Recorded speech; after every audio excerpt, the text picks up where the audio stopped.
Why? Let's go!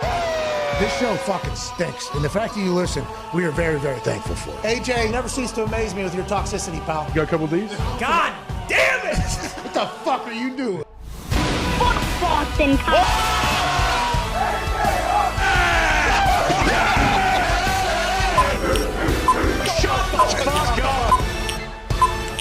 Hello, beautiful people. Welcome to our humble abode, the Thunderdome, on this glorious Thursday, August 24th, 2023. This show starts right now. Football is happening tonight. We got two games. Steelers, Falcons, 7:30, 8 p.m. Eastern Standard Time. Colts at Philadelphia Eagles. Colts playing starters. Oh, here we go. I don't know what the Eagles are doing. It sounds like Darius Slay thinks that they are not playing their starters over there in Philadelphia, but that'll be a good show. Sure. And the Pittsburgh Steelers are taking on Artie Smith and the Falcons. One half of the hammer, Dahn. Cowboys. Tone Diggs, big night tonight for preseason football. Third and final week of preseason football. If you do recall, it used to be 4, and everybody said, why are we playing the 4th game? What the hell? So they dropped that thing down to 3 games. Now, we do have 17 days until the regular season begins for most teams from this exact point, where teams will be made and transactions will be happening all over the league, and we'll get a chance to hypothesize for 2 fucking weeks about what could potentially happen with no football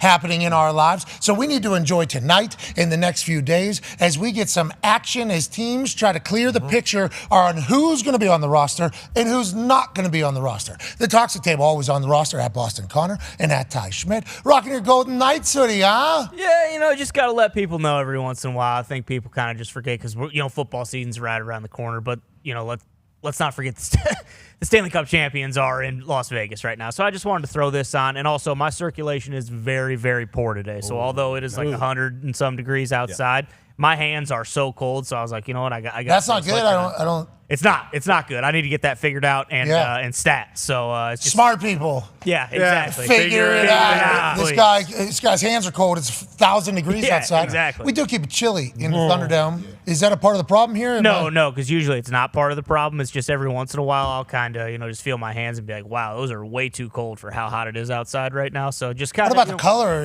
Do they turn purple here? We got diabetes. What do we? It's not that, but it's something's going on. I don't know. You have Raynaud's?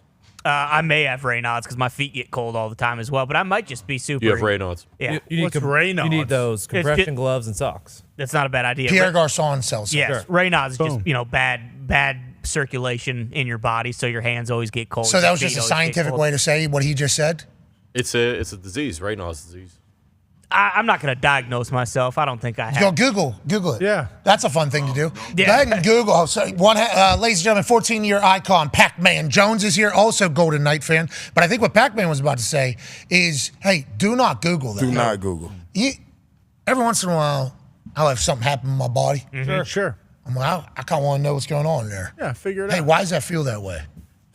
I got a little bit of a pinching feeling right behind my left knee above this. What is this? Well, you probably got cancer. You might die tomorrow. Actually. Yeah, no thanks. Is that the answer? Or is it? Well, I feel like they have to okay the most serious answer because if they're underselling what you have and you actually have something, then there's probably a lawsuit coming.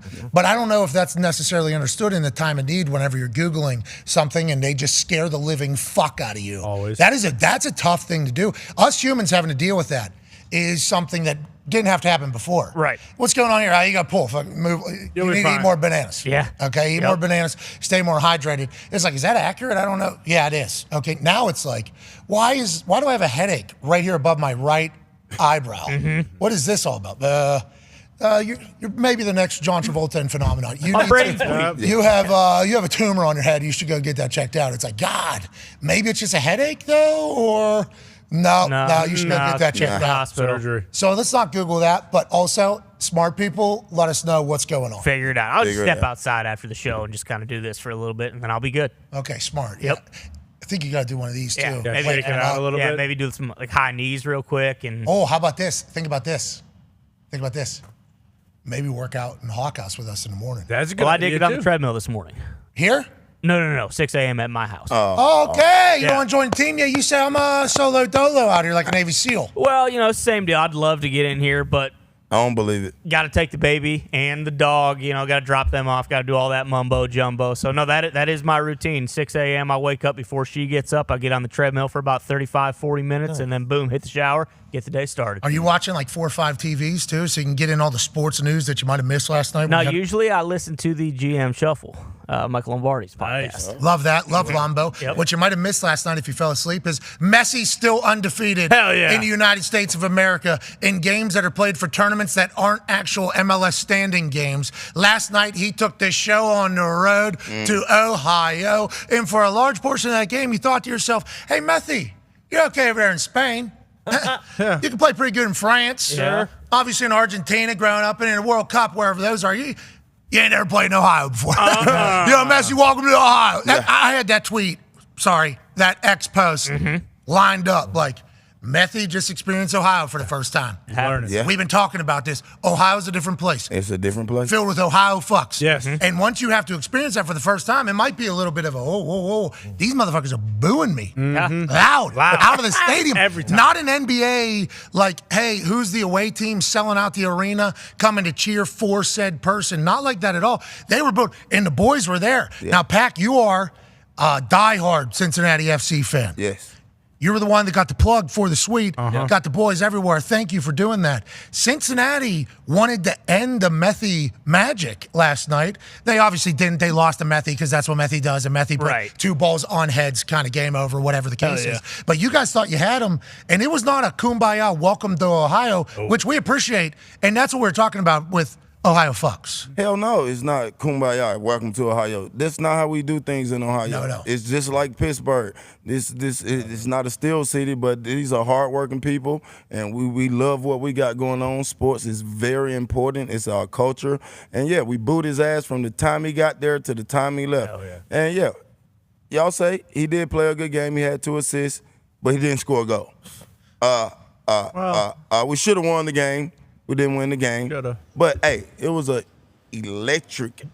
Yes. It was It's loud, right? electric. It's so loud. It was incredibly fun. Connor, too. that's your first soccer game, I assume? First real soccer game I've ever been to. Yeah, I've never seen anything to that capacity for a soccer game, which was fun. First time being to Cincinnati. First thing I say when I walk in there, maybe a little too loudly, Cincinnati, kind of like Pittsburgh, the way that it's set up and how it looks. Don't say that. They did not like me from the start after that. Yeah, it was. Oh, really? Can't say It that. was bad. They don't like yeah. compliments. They don't like compliments. Exactly. The city down the street that created the steel that built all the buildings Yeah. in this place. Oh, we look like them. Exactly. Oh, that's not a compliment. Okay. Okay. Makes no sense. What are they Sorry, we known got for? 3 rivers too. I don't know how Yeah, many what do you they know? got. They got one stupid muddy river. Tom, It's basically Kentucky's river anyways, and they got poop salad. do not start this shit. Now, our Let's rivers not are talk about disgusting. Pittsburgh. Let's not start diving into who has a nicer river. Our rivers are disgusting. There are human bodies being found. Probably in every- ours too, though. It's a river, yeah, in these cities, blue-collar cities. I think that's the case. But I think that would be that's a good comparison. Yes, I was strictly. I wasn't trying to bash anything. I just thought it was The visual cool. optics. Yes, optically. They don't Whoa, have the coming right, out of the Tom. Fort Pitt Tunnel. No. The best view in the history of views, they say, of Pittsburgh, Pennsylvania, coming out of the tunnel with the whole city there with this. I mean, you got beautiful Heinz Field right over here. People don't even know they're looking at Carnegie Mellon Museum. Which, To be honest, actually, the stadium setup there is very similar as far as. and the view off the river, And everything ours is is a the little bit exact better, same. though. Yes. What's that? It's a little bit better in Cincinnati. No, I disagree, but they do look bit better. pretty similar. The soccer itself, though, with Messi, as you've mentioned, he's been in America for a month. Yesterday was the first time he was in America. I mean, we can actually kind of confirm that because in Miami, everyone is going nuts for Messi, and that's not how it was in Ohio. Yeah, they did not care, right? It No, seemed like no. Oh, you're bringing a lot of attention to the MLS. Yeah. Cool, it's our league. Yeah. Welcome to our league. Right. You're good at soccer. You've won a couple Ballon d'Ors. Guess what, Messi? We don't care. They booed him start to finish. I loved it. I was thoroughly impressed with the FC Cincinnati faithful. Now, when it came down to it in the end, yeah, Messi's going to put the ball from his left foot to some guy's dome and into the net. And did I want to stay for extra time? God damn it, no. I wanted to leave so badly. But with Messi out there doing his thing, and, once that happened and they scored in the first half, of extra time, mind you. Oh, game over. Joseph Martinez, big-time goal. Joseph, great player. And there I am, boom.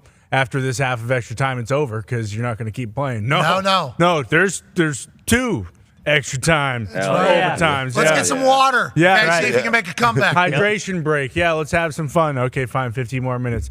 Boom, FC Cincinnati scores in the I'm ripping my hair out. I got to stay for fucking penalty kicks now? You got to be kidding me. I thought that we were going to be out of here. That's why you lift all them weights. You're staying for the penalty kicks. I suppose, but guess who goes first? Messi. I was waiting for Messi to go last. I didn't want him to go first. Now, the kid that won last is this young phenom that we got for the United States of America. This is good news for the World Cup. Gumpy, it feels like you were full heel last night because I saw you dancing about Messi's the GOAT and a lot of faces in that suite. How was it to watch live? And this guy obviously never watched soccer live. His takeaway was, is this thing done yet, or what do we? Loved we it, already got the whole thing. Loved it. What was your thoughts on it? Because penalties is what you're trying to be there for.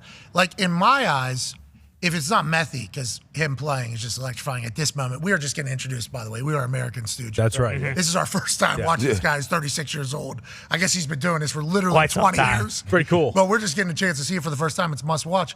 But if you're going to a soccer game, like you accidentally show up at the moment where penalties are starting, it's like, beautiful. Sure. We made it. Yeah, that's awesome. We did it. But that game felt like it was going to go that way the entire time in your eyes, Gumpy, as a massive Messi fan? Inter Miami did not look good the first half, and even like late into the second half. The Cincinnati faithful got a little loud too early, though.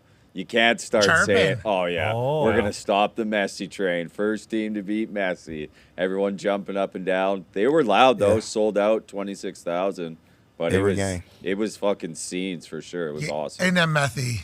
Yeah, Messi he injected the the goalie dancing around like Messi hasn't seen every fucking trick in the book before. Just stand there. And that goalie did nothing. He didn't save a thing. He jumped from side to side, then he just go back and stand in the middle. When the ball was kicked, he stopped moving. He did the complete opposite of every goalie I've ever seen in a shootout. He did all his moving before the ball was kicked. Post kick, I'm not going anywhere. Nope. With everything I just did, this ball should hit me right in the chest. That's right. Instead, that was interesting to watch. I literally texted you. I was like, this goalie is in shambles right now. Because there for a second, I'm like, oh, okay, since he's going to steal this one. And then you start watching the goalie do his thing. I like the way and then you watch 2 of them. It's like, I don't think that's helping him. I think it's seemingly hurting him. I would like to let everybody know, Pittsburgh Riverhounds are my team, obviously. Yep. They were potentially supposed to play old Messi, but they lost to Cincinnati FC, who's number 1 in the MLS. And Inter Miami is dead last in the MLS. Correct. Still, even though Messi has won 8 straight games for this team, Interesting. they are still in dead last somehow. We don't understand it either, okay? But I would like to let everybody, I was watching last night. You know how people say, who's your club? Inter Miami's my club. I think I'm an Inter Miami guy. I agree. Oh, you're a bandwagon fan. Oh, you are doing whatever. Yeah. So I'm an Inter Miami fan. Really, though? Because they're in last place, so are we bandwagon? I was with this team when they were the worst team in the MLS. Exactly. I've been here since the worst of the dark days. Nobody was the real thick. They say through thick and thin. This is the thickest it can possibly get. It's the bottom of the fucking thing. Yeah. So what? Yeah, we decided to become fans after the greatest player of all time signed there with 3 of his friends who are probably the best players that the MLS has seen in some time. Yeah, sue us. Sorry, they signed the Messi of MLS, Joseph Martinez, to also be on their team that Messi did not know before getting there. Now he's scoring game winners, game tires, and over. Sorry. What? Yeah, we're bandwagon. Did you see the internet report? What's that? Would that help your team? Inter Miami? Oh, boy. I hope it's not true. I heard, okay? Since he's up 2-0, Pretty Boy Joe Burr, leaves the stadium. Miami comes back to tie. Is that true? Folks. Is that true? Are you serious? I didn't even hear that. Probably had another photo shoot to get to. I think that's true. Whoa. Remember, Connor, we took a walk. Oh, Yep. no. And That's some people was I gone. told you that but wasn't going to be that's there. the thing. Joe Burr needs to recognize, hey, bub, your aura matters. It matters. Team needs him. Now, with that being said, Joe Burr's going to say, sorry, I watched the McAfee Show. We beat him. I'd go watch film, Yeah. which I also appreciate. But with that being said, the McAfee train ran right through Cincinnati last night. Brother. And Joe Burr potentially a part of that. Yeah. Just needs to be said. Yep. Yeah. Hey, there's some dudes. Jamar was out there. The whole city was out there. Yeah, the whole city was out. It was a star-studded night last night for Ohio. You know, all the boys from the Bengals was out. Jamar out there. Jamar, Yep, Chase, T. Higgins, Higgins, Boyd, Jerry. Sam Hubbard. Sam Massive. Hubbard. Yeah. The kickers as well. McPherson was there? Huber and McPherson. Yep. Oh, Huber and McPherson. The D lineman, Reader was there. DJ, yeah. Can we talk real quick, though? Like, before we get to our next guest about how, like, Apple's got to be furious that game was not on Apple. For sure. Yeah, that makes no sense. So that I couldn't find the game in fucking English. I couldn't. I listened to that game in Spanish last night on Peacock, and I loved what they were doing. Every once in a while I hear a number, right? Because you uno, dos, you hear that whole thing, and then Messi, and then all of a sudden it would kind of dial back, and you'd hear Busquets and everything like that, and then long. Oh yeah. Oh, yeah. Anytime we try to mimic that greatness, we only do it one time. This guy said, "Go!" like 4 times after one goal. The fourth one had zero pizzazz. I feel like there was a chance he was just kind of throwing it in, like maybe he's known for doing it. But boy, the excitement when something good happens in soccer from the Spanish-speaking commentators, I wish I could bottle it and drink it. Now, would be much better if I had a clue what the fuck they were saying. Absolutely. I'm trying to learn some stuff about these teams. Yep. And I can't, what are they saying? And then, go! My man. Heard that 6 times last night. Yeah. You do some quick math. 24 goals. Oh! Yeah. I heard in Spanish. I guess it was on Paramount Plus. Yeah. Ain't nobody have a Paramount Plus subscription that's watching sports. It's foolish. You. I did not. I didn't have time to sign up. I had to do a full Is that sign. different than Paramount? Paramount Plus? Yeah. That's a streaming service. Yeah. I think it's CBS Sports as well, right? It is, yeah. Paramount Plus has Top Gun Maverick. Yes, it does. That's the only reason I have it. And Yellowstone. Yeah. So I have it then. I watched Top Gun Maverick like 100 times. You probably do. Yeah, It's got you all have of it. TC's catalog on there, so I'm guessing you My do thing have signed me out then because last night I had to get in there and do a full sign-in. Yeah, you And I have said, it. I don't got time. Matthew might score. it. Right? I hear you. And that's what the Miles Teller show is on. The Offer. HBO. No, that was Nah, it's Paramount Plus. So I'm definitely a member. You definitely are a member. I'm paying for it. Needed it one time. I did watch it in Peacock in Spanish, though, too. It's cool. Because I was already on Peacock watching that Kevin Hart new stand-up or whatever. So I was like, You said that was good, right? I thought it was pretty good. I giggled the whole time. And now the motherfucker's in a wheelchair because he tried to run a 40. I think this is your fault. I think this is your fault. Tore everything in his fucking stomach. Right? So, Adam It's your fault, actually, because you started this shit. No.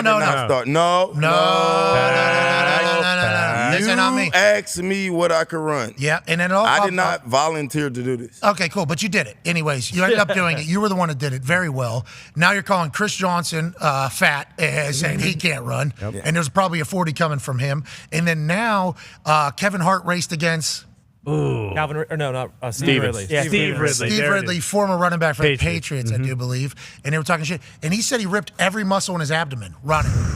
And I honestly believe it probably started from watching you at the age of 39 run a 4.515 on the internet. And some people were like, "You see, I could probably still, I'll probably still run a little bit." And I know people race each other still, but like you doing that got seen by a lot of motherfuckers.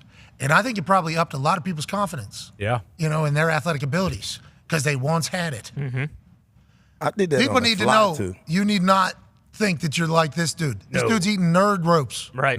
all day, every day, still has an 8-pack. Red Bull and Hardee's. Yeah, this dude's built different, actually. Because I ran 20 yards, pulled a hammy. Kevin Hart runs 15 yards probably. I don't know how far he got. Probably around there. Ripped everything in his abdomen. He's in a wheelchair Oh, my from God. running. That's possible out there. Yeah. You need to remember that. didn't know that. And you're a bad I influence. did No, not know it's that you. tear here. You're making people think that they Yeah. can just go out and run 40s without doing anything in a long time. It's your fault. It's your fault. Your fault. Your More fault. running. Joining us now is a man who runs 40s still to this day. Hell yeah. Because he's the guy who has the actual brain of a Harvard man Yep. and the heart of a goddamn plumber. What? He would put his face into an actual fan if it meant that he would win a football game. That's why he was beloved by all 9 NFL organizations that he played for, which is an NFL record for a starting quarterback. Ladies and gentlemen, Amazon guy. He's the Amazon guy. Yeah. He was doing all those bits and shit. Oh, yeah. It was awesome. He's the guy. Ladies and gentlemen, legend Ryan Fitzpatrick. Hey, thank you for having me. No problem, man. I don't know if you caught the tail end of that. Pac-Man ran a 4.5, 40 at the age of 39 like 3 weeks ago, and now it's out that Kevin Hart tried to run a 40 and ripped every muscle in his abdomen and is now wheelchair bound for 6 weeks. That's true story. Yep. I'm not necessarily comparing the two, but there's some people that are just built different, Fitzmagic, and you're one of them, pal. You're one of them. Yeah, I mean, as a guy that led his team in rushing as a 37-year-old, I get it, but I am no longer in that place. Yeah, none of us are. You look good, though. How's life? You excited to get back into the season here with Amazon? Did you enjoy last year as much as you thought, or what was it like, and where are you now in the whole TV world? Yeah, I loved it. I wasn't sure going in. I felt like it was a nice transition for me, though, to be able to still see my teammates every week, to form a new team with Andrew Whitworth, Sherm, Carissa, and Tony. But we actually traveled to the NFL cities. So getting in there, feeling the vibe of the game, getting to interact with some of the coaches and GMs and maybe people we didn't before. It was a great season. And then this year they've rewarded us with some great games that we're really looking forward to. I think Al Michaels is really looking forward to that. Yeah, he was electrifying, obviously. He came on our show, and I was like, hey, the internet's saying you're not having fun, man, saying you're hating these games, you go from Sunday to Thursday. And I was like, I'm not going to lie to the people that are watching. I can't. As soon as I start lying to the people that are watching, I lose all credibility. And he's like, so if the game stinks, I have to say it. Yep. And it's like, Al, that's why you are the absolute greatest. But if you think about that Amazon team, Al Michaels is, the guy.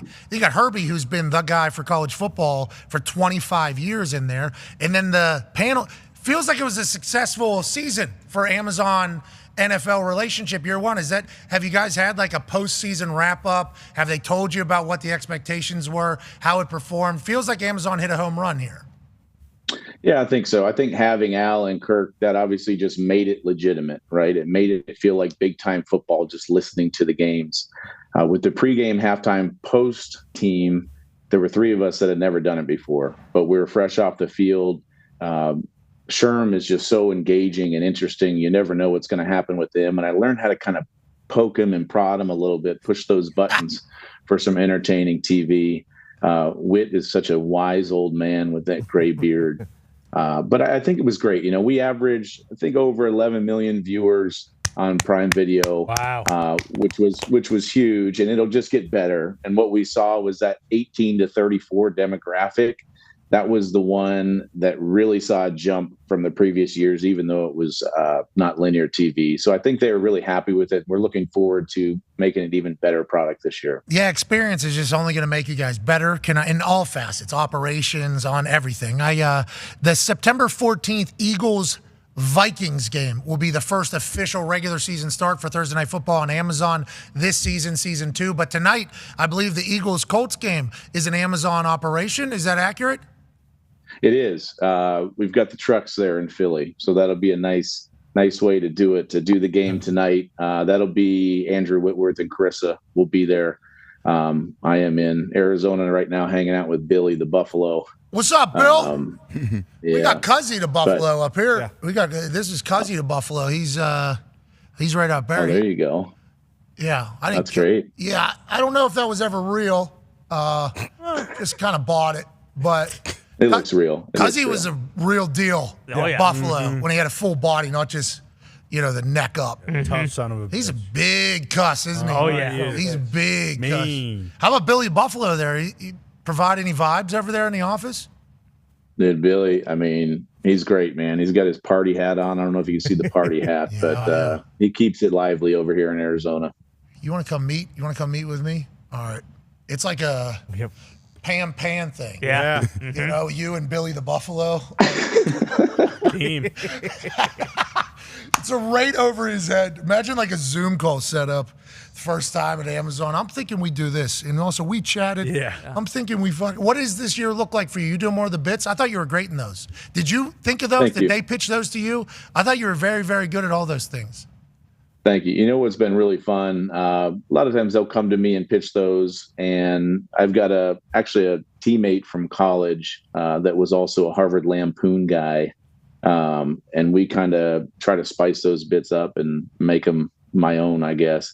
So that's been a lot of fun, just the creative work and doing some of that stuff. But it's something that I really enjoy doing, and I've had more of an opportunity now that I'm done playing to dive into some of that. Everybody has loved you as a teammate, and I think we're getting to watch you showcase that with these bits. One of the ones you did was with Tua last year, obviously. The ukulele was in there. I think you were both singing, having a great time. Ty has a question for you about your thoughts on this year's Tua. Yeah, Fitzmagic. Tua's been in the news as of late. The whole Ryan Clark thing with him basically saying, like, hey, I don't know why people who don't know me are talking about me, and I wish they'd keep my name out of their mouth. It seems like he's kind of he's not nearly like when you played with him. He was a lot more timid. Obviously, he was younger and kind of reserved. And it seems like this year he's kind of more vocal. He's willing to kind of go after people who have been shitting on him, whether it's for him being hurt or not playing, not being big enough, all that kind of stuff. Have you noticed Tua is much different than the guy you were on the team with? And also, how do you expect him to fare this year? Well, I was really proud of him when I saw that, because when you mentor guys and you're in that role, trying to show them the way, I always kind of showed up from the off season out of shape and overweight. So I was happy he took that one. But he's going to be fine. He looks great right now. He's putting the work in. Trust me, you're going to lose a lot of pounds going through training camp in Miami. But I'm really looking forward to seeing what he does this year. He had a great year last year. Aside from the injuries, his numbers were as good as anybody. I think the Dolphins were, even after his injuries, third in the NFL in yards per play. So they're explosive. That's an offense that fits him. And I think just being more comfortable in the city, he's a husband, he's a father. There's a lot of things that he's matured with to where he's going to be able to speak his mind and be himself a little bit more. Really cool. Yeah, sweet. Mm-hmm. Tattoo. That thing got real thick. You know what I mean? He told me he was going to get that earlier, so it took him an extra off season, but it looks pretty sweet. A lot of time. Did you see that? Had to be so. I wish I was an oos so I could get that done. Yeah. Yep. Like if I did it now, everybody would just cook me forever. Okay. Okay. Hey, ooze. Blanco. Yeah. How's it going, pal? Like that whole thing. But he looks awesome. He's doing jujitsu too, they say, right? I feel like what's that? I don't know. I'm not sure what that means. What are you talking about? You played 17 years. What do you mean you don't know what that means? He's doing jujitsu. What do you mean? He's breaking arms, bro. That's what he's doing. He's tapping people out. Mm-hmm. Maybe that's this year. Amazon got a Miami game? We do. Black Friday football, baby. Black belt, Black Friday, Miami Dolphins, Ryan Fitzmagic, Tua rolling. Yeah, there it is. Jiu-jitsu roll session. Yes. Yeah, but it's like it's hard because much like all these other games, they're former teams of mine. So it's Miami and the New York Jets in New York, Black Friday football. So I also played with them. I'm really looking forward to Aaron Rodgers beating my 31 touchdowns in a season record this year. I like that what you just did there. You began this thing. I led my team in rushing at the age of 37. That's right. People are forgetting. Mm-hmm. Okay, just want to hey, these are just real These stats. are numbers. You don't Google any I have a headache here, what's going on? But definitely Google who led their team in rushing at the age of 37 in the NFL's history. You're going to see one name. It's a Harvard fucking guy. That's right. You go to the Jets, who has the most passing touchdowns in 1 year? It's the Harvard guy. You go to the Cardinals. You look. I assume that's why you played for so long and started everywhere. And is that why you didn't just take your Harvard brain and go do investment banking or whatever everybody else does? You just obsessed with football? You think that's why you kind of stuck with the football route? Do you think you would have been able to be okay in retirement if it wasn't for the Amazon thing? You know what I mean? Yeah. Well, I've got the 7 kids in tow. So I don't know, because the football season is like a break for me, to be able to love my children, but also get away from it a little bit. So I know you're a new father. Is that correct? Yeah. Yes, sir. Yes, sir. Yes, sir. I don't know how's it going. So fantastic, loving it. The wife is kicking so much ass. Good routine right now. We're sleeping, through the night. This is a big deal. Look at you. Not me. I am there for sure, but I am not the one that deserves any of the credit here. She recognized me a week and a half ago for the first time.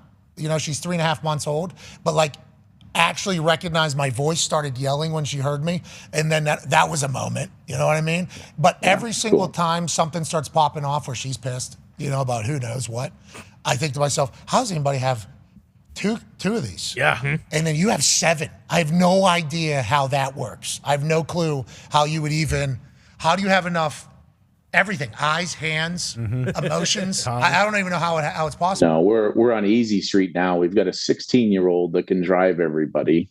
We've got a 12-year-old daughter that watches everybody, a 14-year-old that can cook for everybody. So we're on easy street right now. Yeah, just had to do a nice 16-year sentence. That's all. You know what I mean? That's all. Just that's all. We got to just commit a nice 16 years here, and then we'll be able to have our starting 5 and 2 bench players taking care of themselves. I appreciate it. The boys have some more questions for you, if that's okay. Go ahead, Connor. Yeah, Fitz, you mentioned, the mentoring of younger quarterbacks. How is that process on the older guys? Like right now, there's a couple situations. Obviously, Rodgers with Love and now Rodgers with Wilson. But then there's also like the Andy Dalton situation where he's coming in as the backup, knows he's the backup, and he's helping, Bryce Young kind of become that guy in Carolina versus playing and showing Zach Wilson as the way Rodgers is doing. What goes into that, and what do you think is the best way to kind of show the rookies the way? Is it the Andy Dalton kind of be in the background and tell them what to do, or the Rodgers just lead by example, follow exactly what I'm saying and doing? Yeah, I think there are 2 different categories. And one is kind of the category I fell into my whole career, which was if I was the starter somewhere, I was the placeholder, especially at the back end of my career. And I had a job. It was to lead a football team, but it was also to bring somebody along. So that's kind of the twilight years now of Andy Dalton's career. That's where he's at. He's trying to be a great player, make sure that he's ready to play, but also help this guy out. And he's a pretty selfless dude. I think paying it forward as a quarterback is a great thing. You've got the other category, which is the Aaron Rodgers of the world that are Hall of Fame players that are still playing at a high level. Priority number 1, 2, and 3 is him leading that football team to the playoffs and hopefully even more than that. But you've already seen it in Hard Knocks. I mean, Zach Wilson, he got rid of the swag sleeve. You see that? Yeah. If he goes and gets rid of the bandana, if he switches his sleeves up to how Rodgers has them, and if he brings that towel, he grows the stash, you're slowly going to see the evolution of Zach Wilson into Aaron Rodgers, single chin strap. You're all over it. Every play, it's the whole deal. Imagine because Aaron did that, and everybody's like, "Oh, that's Brett." Yeah, like that is Brett. Like, is Jordan Love doing it? I wonder. Is that? I don't think so. Oh, Jordan Love said, "Nah, that old wasted motion stops." Right here. Maybe after week 1, but it's also the single strap. The single strap is a dying breed of players that are doing the single strap. Yeah, because there's no, you got zero protection right here, right? You love that shit. Just pops off. Yeah. That's back in football. That's old CBA too. They're aiming for Adam's apple. Yeah. Hit me again. Yeah, do that again. Pat, this may be an unofficial stat, but the most roughing the passers called against in the history of the NFL. Harvard guy. You might need to look it up, but the single strap had a lot to do with it. Oh, that's amazing. And which is why we say this guy is the brain of a Harvard man and the heart of a plumber, because you would take these shots that it's like, this guy's got nothing to lose. And then you think, no, he does. Wait, he went to Harvard? This guy's got a lot to lose. I don't know what is going on. It was admirable. I think that's why everybody fucking loved you. Go ahead, Connor. The Raiders throw. He almost got his head ripped off, face mask on the sideline. Yeah. Dog, just quick memory here. That was probably one of them. Of the record that the NFL has. Have we looked it up and if that stat's correct or not? I couldn't find it an official record. Oh, they're hating on you, dude. Whoa. They don't want the people to know. They don't want the people to know. Pac's got a question for you, Ryan. Hey, Fitz, we got a lot of young quarterbacks. We got Bryce Young, C.J. Stroud, Anthony Richardson, Will Levis, and maybe Hooker might start this year. If you had to pick one of these guys that's going to have an outstanding year from watching a little bit of the preseason, who would you pick? You know, it's tough, man, because especially the first 3 dudes, they got picked 1, 2, and 4, which means they're not on very good teams. So there's going to be some struggles. I loved Anthony Richards. Excuse me. Oh. No, you put that in my mouth. You're a Harvard guy. I went to West Virginia. Don't you eat? I didn't do anything to your brain. You know that. I actually love C.J. Stroud. I love the way he throws the ball. I love the way he moves around. So for me, of those 3 dudes, the top 3, CJ Stroud was my favorite coming out. I think Anthony Richardson's going to be super interesting. Coaches matter so much. They matter so much. And for him to have a coach that was able to progress Jalen Hurts the way he did early in his career, for them now to sculpt an offense, not around Gardner Minshew, but around Anthony Richardson and his skill set, for them to get rid of their best rusher, I don't know if that's going to help. For them not to have A.J. Brown and Devontae Smith, I don't know if that's going to help. But they're going to grow. There's going to be some growing pains. Listen, I understand that Thursday night game with the Broncos, the Colts and Broncos, your first year as Amazon guy, that's probably the reason why you guys got rewarded with good games was because of how bad that game was. For sure. That game was notoriously terrible. People just openly talking on every media outlet the next day, wow, what a shit show that was last night on Amazon. And I know the Colts are part of that, okay? So there's probably some negative conversations that happened in your first year on TV. Anthony Richardson and Shane Steichen are the bestest of friends, okay? Mm-hmm. And if Jonathan Taylor doesn't want to be here, we understand. Go ahead. Mm-hmm. Go somewhere else. But in 3 to 5 years, Fitz, okay? Maybe 6. Yeah, but do we have that kind of patience in the NFL anymore? Jim Irsay does not. He actually said that we were going to win 2 Super Bowls in 1 year. This decade. No, and then he came on this show and said, we're going to try to win 2 this year. Yeah. So that's the sign of patience. Yeah. I think Trey Lance got 4 games, I think. What do you think about that? Okay, here we go. So interesting. This is potentially the biggest draft miss, and we live in a moment, we can say all time, but what was given up and what the conversation was, and then how it kind of is all unfolded, we have no idea if he's a player, I think, and then they're like, well, he's not good. It's like, well, he's never played football. Like, how was that supposed to work? And do you think there's still an opportunity somewhere maybe for him to be an NFL quarterback from what you've seen? I do. I still think there's an opportunity. I think accuracy is his biggest thing, but it's not his fault that he was overdrafted. I mean, he got way overdrafted getting picked 3rd. I think people loved his athleticism. They loved how raw he was. Josh Allen coming from a small school, that probably helped a little bit. But his accuracy, I think right now is his biggest issue that he's got to somehow go in and fix. And for him, he's so young. He hasn't played that much football. It's a tough thing to become accurate as you get older, but he's so young that I think there's still a chance. Unfortunately, it doesn't look like it's going to be in San Fran. So Josh Allen, one off season, he put laser things, how they do with golfers, how they put shit on you.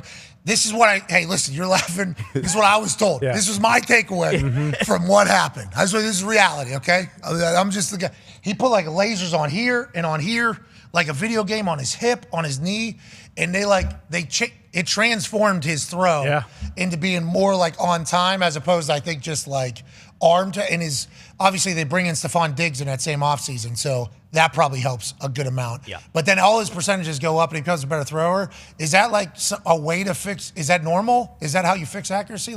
How the hell do you fix accuracy at this stage? Yeah, I don't know that that's normal. I think we're giving somebody a lot more credit than they deserve with the nodes and things. But Brian Dable had something to do with it. I think,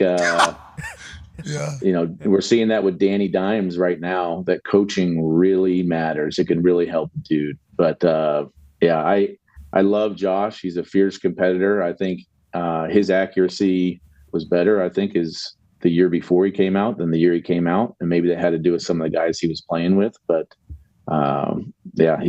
he's the standard right now for guys that go to small schools, for guys that can improve their accuracy, and everybody kind of points to him. But he's always been a pretty good player. Danny Dimes was a surprise draft pick. A lot of people say, well, Danny, this guy, you get an accountant that's going to go play quarterback in New York, blah, blah, blah, that whole thing. Now, with Dayball, you just talked about coaching. Last year, he looked awesome. Yep. Everything we're seeing out of training camp looks awesome. Yeah. They paid him as if they're expecting him to be awesome. Now, caused a little bit of a scene with Saquon, but they're past that. He's back. They just traded for Isaiah Simmons. I think Wink Martindale's probably going to have a good time. He's going to be lined up over the guard at some point, I bet. And then he's going to be lined up at corner at some point with that defense that Wink has. It's going to be insane. It feels like they're under the radar right now because Jets and Eagles in their division. You like them, obviously. What do you think for them? Is this big jump year for the New York Giants? I like them a lot. The problem is it's such a tough division. I mean, they're going to beat each other up because if you're looking at the division, you're saying Washington is the worst team right now, but that defense in Washington, that defensive line, they've got weapons on offense. We'll see how Sam Howell does, but that's going to be a tough division. I think they're all going to beat each other up. But expectations for me, I think they surprised some people last year, but they'll have a very similar season this year to last year. Okay, got to the playoffs, huh? Yeah, had a won big a playoff game. Won a playoff game. That's good. We got a coastal elite back there who's a big time Giants fan. He gets real excited every time we put a highlight out there. Brucey, you hear that? Good news. We're going to the playoffs again. Hell yeah, we're rolling, baby. Yeah, not winning a Super Bowl though. No way about that. Didn't dance? Well, just a couple moments ago, he said, "Yeah, you're picking 1, 2, 3, or 4. Your teams are trash." It's like, whoa. We are not. No, not. Well, we have a great new stadium. Everybody, you know what I mean? We got everything good things going on. Tone has a question for you, Fitz. Yeah, Fitz, I think I saw a tweet the other day that Baker Mayfield he set a record, I think 4 teams in 2 calendar years. Is it possible for a quarterback to be just successful at all with that type of movement to new teams? It's tough. It takes a special mindset. Last year, we had the game when he was playing for the Rams against the Raiders where he had been there for 2 or 3 days. Oh, yeah. And McVay threw him out there, and he ends up leading the 2-minute drive at the end of the game to win. That was for not being a great game, it was a great ending. It was pretty cool. But, to have an offseason under his belt, to be somewhere where they actually have dudes. I mean, Mike Evans is a dude. Chris Godwin is a dude. I think that's going to help him out a lot. But it's definitely – it's a tough way to live. It's a tough way to get comfortable as a quarterback, but he played his way into that situation. So he's got to try to play his way out of it and make another team believe in him. Okay. We're talking about moving teams a lot there, and good luck to Baker and allegedly what happened with his family too. I mean, hopefully that's terrible. That is terrible, but moving on. Hope he plays great football in Tampa Bay. Good luck. Hey, good luck, Bake. Go get him, Bake. Go get him, Bake. Good luck out there. Hey, good luck out there. But for you, it felt like you were like team stopgaps pretty much everywhere, right? Like that was almost the national narrative whenever you got in there. Hey, we're signing Fitz to a 3-year, like $24 million deal or whatever. He's a starter. That was never 1 year. Usually it's a 1 year or a 2 year with avoidable year. Yeah, there it is. There it is. Fake years here. Yeah. So, but that was kind of how it always was. And it was like, yeah, he's going to be the starter. And then we'll kind of see what we're doing afterwards. That was wild. Yeah. When you're in the middle of that, where you're like, it'd be cool, if one place just kind of said, all right, this could be your team for like 4 years. We're going to build around you a little bit. Obviously, the payment would have to get figured out business-wise. But that seemed to be the thing everywhere you went, right? Do you just say like, yeah, I get it? Or at any point were you like, can we maybe just think about like, hey, this is my team? Like we just go do that? I feel like you so that. I had one opportunity in my career, year 6 with Buffalo, year 6, 7, and 8. I ended up starting not the first few games in year 6, but I think week 3 on. That was the one chance I had in my career to be in charge of a team, to take ownership, got a new contract there. And I didn't play well enough to be the guy. So after that, went back, assumed a backup role in Tennessee. And then from there on out, it was, I love playing football. I'm here because I like playing. So I'm going to go anywhere that I can. I don't care how bad you are. I don't care, if we're saying you're tanking for players. I want to be on the football field and I want to try to lead men. And that was it. And so that's why it was every year. Okay, well, they brought somebody in to replace me. Where can I go now to find another job where I can end up on a football field? And that was kind of the last 8 years of my career. We fucking love you, man. Hell yeah. Genuinely. You're good for the game. We need you around the game. That's why I'm incredibly pumped that you're back with Amazon. Hopefully this will become just a rest of your life type thing. That starts September 14th. Eagles hosting the Vikings. Should be an incredible game. And tonight, obviously, there is Eagles-Colts on Amazon Prime. Hell yeah. 11 million people figured out how to stream. Remember, that was a conversation. People aren't going to be able to figure it out. Yeah. I couldn't figure it out last time. They're figuring it out. If you build it, they will come. Well said. That was a good baseball field, too. They built the shit out of that. It was. Yep. And then they kind of ruined it, but that's okay. Yeah, because then they try to make it like an everyday thing. Commercialized it big time. Yeah, just don't fucking ruin it. Yeah. You build it, they'll come, but then they will stop. Yeah. Right. If you ruin it. Yeah, exactly. So don't do that. Yep. You guys won't do that. Bezos just a never-ending success machine. Yeah, Bingo. exactly. You ever meet him? You meet him? Yeah, we had dinner with him last year. He's jacked. Oh, he is jacked. He's on that yacht too. Yeah. Properly. He's getting like good tan. He looks great. Yeah, he's Looks glistening. great. Nice dude. How's the handshake? Good handshake? Did you go in there? Was it good? You felt good? Was it a dap? Or was Yeah, real firm. Yeah, it was great. I'm not there yet. It's more of a formal hello. I slipped back into Harvard mode when I talked to him a little bit, but slowly, we're getting to know him a little bit better. So, Sir, one of those? Was that what it was? Sir? Put her there, Jeff. yeah. Did you try to alpha him? Did you hang on longer?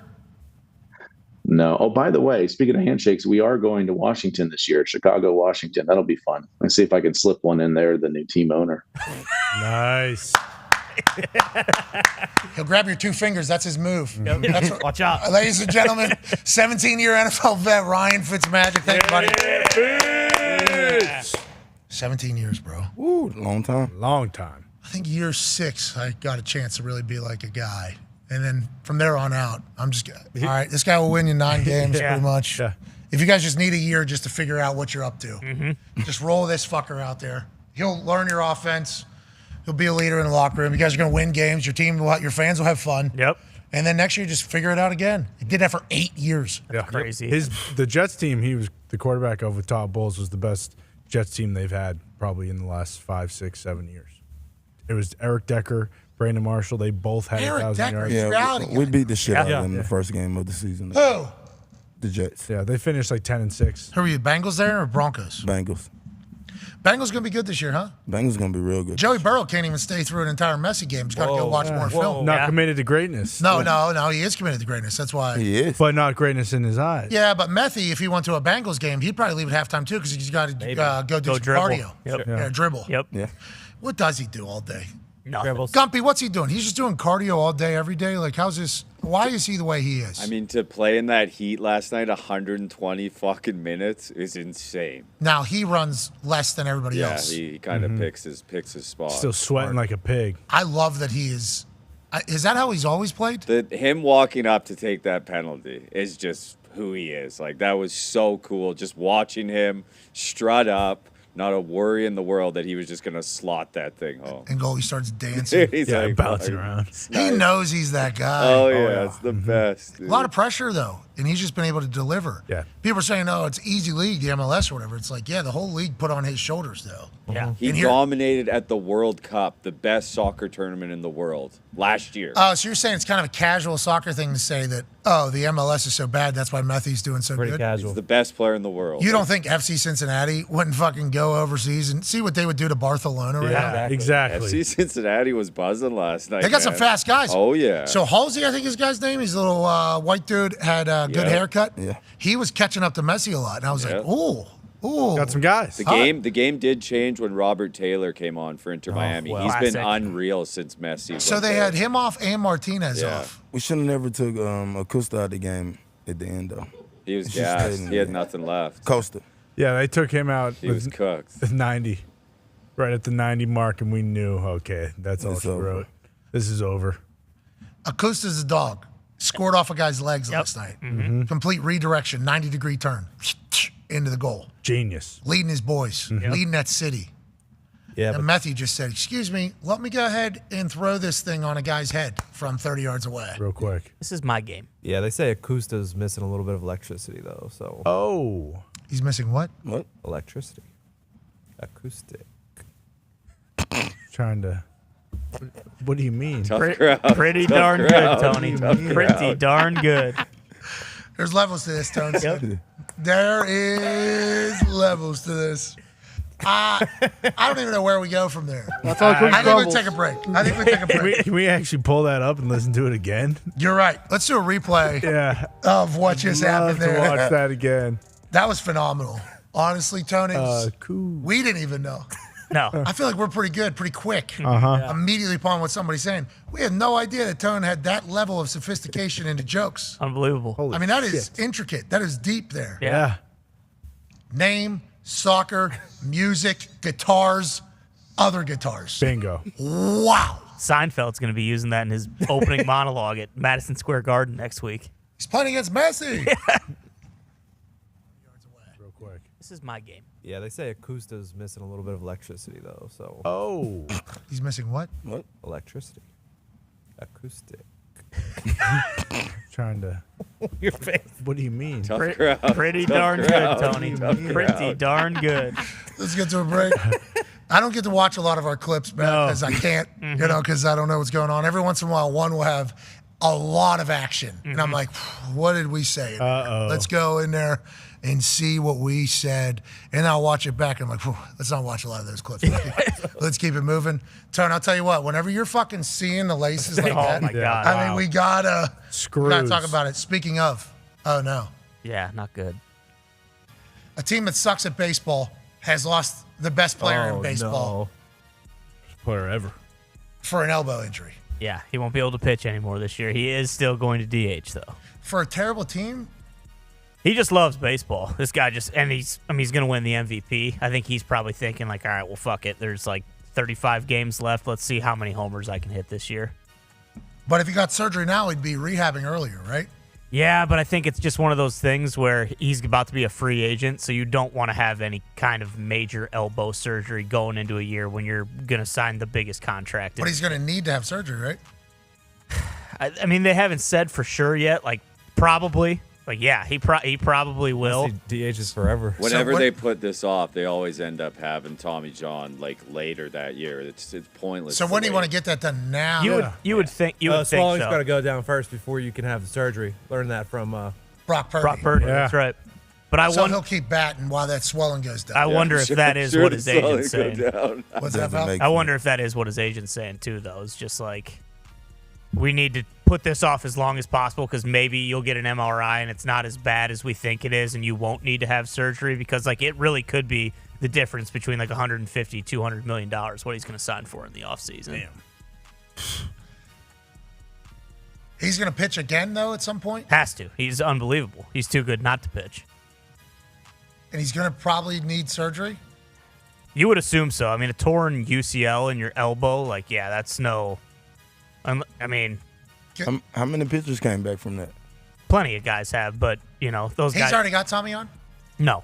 He's never had Tommy on. Oh, I thought he did. I thought I read that. Or wait, no, yeah, he did. He, like, but that was, I think, what, 5 or 6 years ago, maybe? So it's like 4 getting years ago? LASIK, you just got to redo 2018, it? maybe I saw.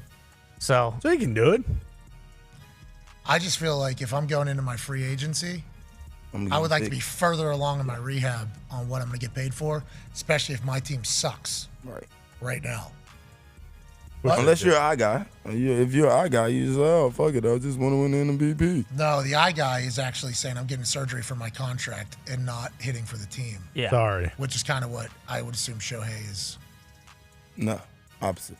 He loves baseball. Yeah. Yeah, so he's staying on. I love my teammates. I can still hit. Got an arm that can barely move. But with this wood in my hand, we got dong shots coming. Exactly. For the good of this team. Bat on ball. We're going to lose 6-2 the rest of the way. Those 2 runs coming from this fucking bat 2 times. I think baseball's a little bit different too, like with like the rehab, because the season is so long. Like if he misses the first 2 or 3 months of the season next year with this, like that's not the end of the world. Like that would still be enough time where he could come back and make a big enough impact for a team where they So would like make the playoffs. if you didn't want to get big surgery before the contract, he's going to have to get surgery at some point though, right? So that's you would assume that he is going to need to have elbow surgery. All right, I don't understand baseball. I don't fucking get it. It's so Everybody dumb. on earth should be Football, telling this it would have had surgery right there. now. It's so dumb. This guy should be getting surgery yesterday. Yeah. But what the fuck do I know? I don't know anything. I got a bat right here though. Yeah, it's just a stupid sport. It is. I'm sorry. Yeah, it's a beautiful sport. I like the playoffs. I Tell still him, like the Todd, playoffs. it's a beautiful sport. Yeah, I mean, if you don't like baseball, you don't like baseball. It's kind of... Oh, I thought that was gonna be like America or something. No. You've kind of softened that. Yeah, well, what are you gonna say? I mean, you guys don't like it. I do. There's really, I like it. I'm not gonna argue against a brick wall. I'm just not gonna do it. The commissioner says it's a piece of metal. Well, There's 700 games. He's a dipshit. This guy's gonna need surgery, but we're not doing it now. We're And doing the it team later. suck. Team stinks. I just don't. That's not his fault. No, concur, but it's also that's why I think he should Yeah, like the go surgery. get your Get ass the hell out under of the there. knife. Yeah. Leave. Because maybe you'll be back. How long's the rehab for Tommy on? Pretty long. Yeah, like 6 9 to months to 9. a year. Oof. Oh, Jesus. Let's get to a break. Hey, Shohei, we appreciate your service. We saw none of it No, West Coast. And bad team. But we've heard about it, and damn it, you've been amazing. Yeah, seen the highlights. You deserve it all, pal. And we still think somebody's going to pay you a lot of money. Boston. A lot of money. Oh, like Right, Pittsburgh Pirates. The Yankees should give him $600 million and let him sit out for 3 months. Let him do whatever he wants. You want to wait to get surgery, miss the first 3 months of next year? Fucking do it, pal. What's his name? Cashman? Yeah. He said it's an embarrassment this year. Well, he's a dipshit. They need to fire his ass and Aaron Boone, but, that's neither here nor there. All right, let's get to a break. His boys are on the Red Sox. He knows he's coming home. His best friends from Japan are. What are we talking about here? I don't know. Yeah, he has the best friend in Chicago, too. $600 million? I do not know who you're talking about because I thought Seattle was where. Didn't he know people He in does Seattle? like Seattle. Yeah, he likes Seattle. He likes playing there. I think there's a lot of people that don't like Seattle, Yeah, especially in the Mexican history. After I said it, I thought about it. Do you like it or not? I don't think I do. Really? So the question you just asked, you found out you were the rebuttal to. I think the topography and the geography is great. Some of the thoughts on things, not so much. Okay. So what? Just painting the whole city the exact same. Yeah, Tony watches Tucker and Trump one night, and here we are talking about. No, I don't. I think it's 75 million views in 4 minutes. Yeah. I mean, nuts. If the guy's afraid to debate, then he's afraid to debate. 200 million views this morning. Yep. 200 million. DeSantis didn't do himself any favors last night, though. Ron Oh, DeSantis. I'm sure you guys fucking know what's good and what isn't. Well, I'm sure you guys know. If you paid attention, that's not my guy anymore. I mean, it's over. He's on to Kenny. Chris Christie is going to win the nomination. I saw his ass. He's running for president. Yes, he is. I saw him on the internet. He's back, man. He got cooked by somebody, obviously. That's what Chris Christie does. I was told Vivek was running away with the whole thing. Paul? Triple H? What? God. Yeah. Triple H is Triple running H for was there president? last. Yeah, he fucking hit the pedigree on Chris Christie to end it. Wow. That shit's wild, bro. It's getting loud in that world. Hey, why don't you smart people figure it out? Figure it out. Good luck. But I do appreciate the fact that now all of a sudden you guys are debate analysts, presidential debate. Remember when the stonks started? Oh, yeah. We had stock experts, Yeah. NFT experts, Bitcoin experts. Now we COVID got experts. One guy every time. Now we Same got guy every time. presidential debate experts. The Canadian is our presidential debate expert. Well, listen, he's had to watch their guy. Yeah, he's been in the trenches with the government. I know Tony. what bad is, my friends. So is your president. Whoa. Prime Minister. Prime Minister. Jesus Oh, no, I'm Christ. talking about the president of America. I'm not talking about You the other pig. guy. The other guy's got way more problems, okay? I don't know if there's any winning in that world at this particular No. stage of life. No. And that's why I stay out of it. But I love the fact that you guys are just diving in. Oh, I love it. I'm so pumped for next year. It is going to be so much fun watching What's this Gonzo happen. up to? No, it's not. Yeah, I it's think terrible. Yeah, it's the absolute worst. Me too, Foxy. See? I hate it. You guys got to fucking flip that mindset. And No, you gotta, no. you gotta You gotta flip your flip mindset. it and just look at it. You're and getting how lost funny in it is. these memes. I Yeah. love it. You need to get out of these memes. No. It's quicksand. No, I You're in the don't- deep end right now. Get out of those memes. It's dragging No. you down. You got to anchor on your They're- right foot. Yes. So fun. You young, They're naive so fool. fun. You just need to get out of there. Get out of there. So mad. Everybody's so angry. Get Oh out of yeah. there. Well, I'm not listening to the people. I'm strictly listening Oh, to the people of on that course. stage and what they are saying. You listen to We the People 7 times a We day. the- Yeah, well, I listen to music, of People. course, but when I'm talking about strictly the government presidential campaign, how are you not going to listen to Donald Trump? It's hard for me not to just think like nothing matters. Yes. Like after the whole COVID thing and like what's coming out, it's like, okay, nothing matters. Yeah. Where That's is why Facci? it's so Whoa. fun. Okay, whoa. so there's Oh my God. Jeez Louise. He's not throwing out any pitches. Nah, he's No, back he's in the not. lab. That was when he got into my world. Whenever he threw pitch. that thing over fucking first base line. Yep. Had to talk about it. Then he had his Then I saw mask him on. eating ice cream Yes. at that thing without the thing. Ever since the moon landing, it's like, really, what is this all about? Whoa! Well, Whoa! no, he's right, because that's the last time we could actually trust and believe in something. And then since then, it's just been, you Did I see India just landed on the moon? Yeah, the actual south pole of the moon. They're the first country to ever do it. Yeah. What Recently. happened? India landed on the dark side of the moon, and guess what? They're all going to die. Because everyone knows All right. what's on the dark side This of is the what moon. these You're memes right, are doing Connor. to you. No, Smart guy. No. These are not the memes I'm seeing. Right now, I'm seeing a lot of birds. I'm seeing a lot of Antarctica stuff. A lot of Antarctica stuff. But I'm not seeing much about the moon, but everyone knows you go to the dark side of the moon, boom, you're dead. Yeah. It's a great album. Let's get to a break. Yes, it is. We'll be back on the other side. And AJ Hawk will be joining us. I'm sure he has some thoughts on India landing on. Yeah, there they are. Zito just made a graphic. No. They sent the traffic cone up with landing gears on the bottom of it. That's exactly what it looks like. This is the only photo they put out. They said Zito, where'd India you pull landed. this from? Where'd you pull it? Where'd you pull it? I googled, did India land on the moon? And India's that would Twitter pop up. account put this out. Yeah. At India. India. Yeah. That's verified. They have the gold check or just a blue one? Oh, let me see. Both. That's a good point. Those gold checks popped up out of nowhere. They did. Yeah, the NFL, right? See, now they have the That's gray what I ones, noticed. too. Oh, you don't say it. They're Yes. going to have the checks for the checks. Remember when I got absolutely murdered on Twitter for saying that? You don't know what Elon's doing. You shut up in your tank top. All right. Well, someone's going to have to differentiate. Some fake accounts. Whatever he's doing a great job. Yeah, I mean, there's videos getting 7,000 million views. Right. It's unbelievable. 3 minutes after they're posted. Every human that has lived on this earth for the last 60 years saw this video. Yep. It's unbelievable. Yeah. Hey, I guess that's X, baby. That's right. That's right. Let's get to a break. That's right. AJ Hawk will be on the other side. We live in an incredibly insane time, Truly. but sports are about to really start cooking. Now, we do have to say, over the next 14 days with nothing, this is wild that the NFL set us up for this. Yeah, it is. It's college football, though. Because we're so close, but we're not. But you're right, college football week 0 this weekend. Yep. Our team's playing. Heisman winners playing this week. He's also playing, yes. Jacksonville State's playing. Boom. Navy, Notre Dame, and Ireland, they're playing. Let's go. I mean, we got teams playing. Hawaii's playing. You think, huh? Let's go. Those oozes. There's a lot going on in Hawaii right now. Yeah. And then Jacksonville State makes their D1A football debut. Smallest school in D1A football. Yeah.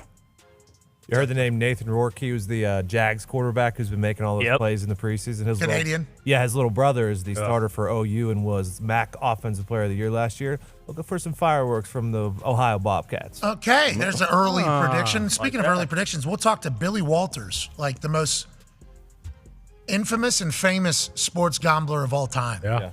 This man wasn't really known by anybody, but his name was certainly familiar with everybody, which makes no sense. Just beating sports books so loudly that even pre-internet, his name would be whispered in the streets of cities that he's never walked. I mean, this dude was feared by every book. He was hated by every other gambler, seemingly, and he just changed lines and changed games. And obviously, the Phil Mickelson story that came out a couple weeks ago, he was the one gambling Phil Mickelson's money. This guy gambled hundreds of millions of dollars a year for like decades and decades. Considered the Michael Jordan of sports gambling. Writing a book called Gambler, The Secrets from a Life at Risk. And we're talking to him in about 25 minutes or so. Let's go. Can't wait for it. AJ Hawk's on the other side as well. Be a friend, tell a friend something nice. Take 5. Bye.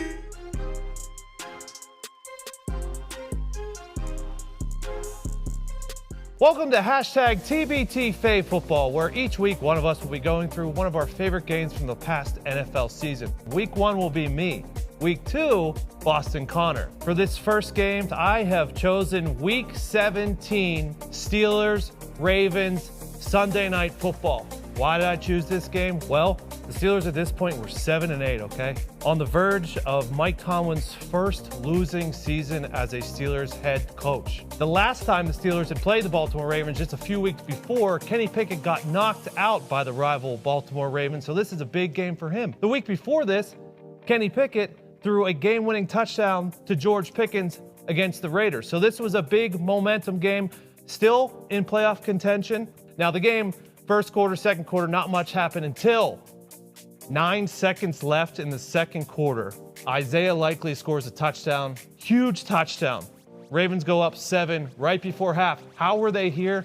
A very, very ill-timed, ill-advised penalty by Cam Hayward, a leader, a captain of the team. After they had just got off the field on third down, a personal foul sets up the Ravens for a touchdown. Isaiah Likely going up 10-3 at half. Let's roll into the second half. We have played 2.5 quarters. We have 3 points, 3rd and 14 on their own 35. Kenny drops back. Oh my God. The dog himself, okay? Mr. George Pickens out of Georgia comes up with an incredible catch on 3rd and 14. They have been doing nothing all game. 3rd and 14, huge catch, just past the sticks. Does this lead to a touchdown? No, this is not what the Steelers and Ravens rivalry is. But it does lead to a 51-yard field goal by Chris Boswell, the Boz himself, just absolutely fucking drilled, okay? We need it for momentum. You can't just go 13-3 into the fourth quarter. That's not something we need. 3rd and 4, we need something. We pick up something here.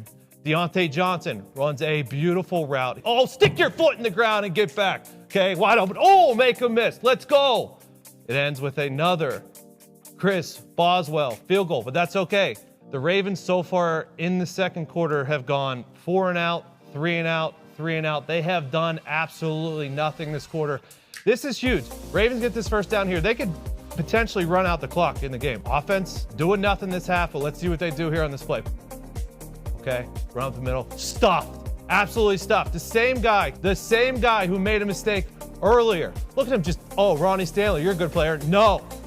Cam Hayward drives him back into the backfield, stop on 3rd and 4. Huge, huge. Why is this huge? Because they punt the ball. Steelers get the ball back, 2 minutes left on their own 30 here. Kenny Pickett rolls out. Now, Kenny, we've been talking about lately, athlete, rolls out, huge pass to Muth. Now here is the throw of the game, the play of the game. Drills the ball down the seam to Steven Sims. And look, that's an NFL throw, okay? For those of you who said Kenny Pickett, yeah, he's got 2 gloves, he's got small hands, he's a college quarterback. No, that's an NFL throw down the seam, okay? This is one of the moments where I said, oh, is that a first-round pick, Mr. Hamilton? Yeah, you are. Over you. That's an NFL throw.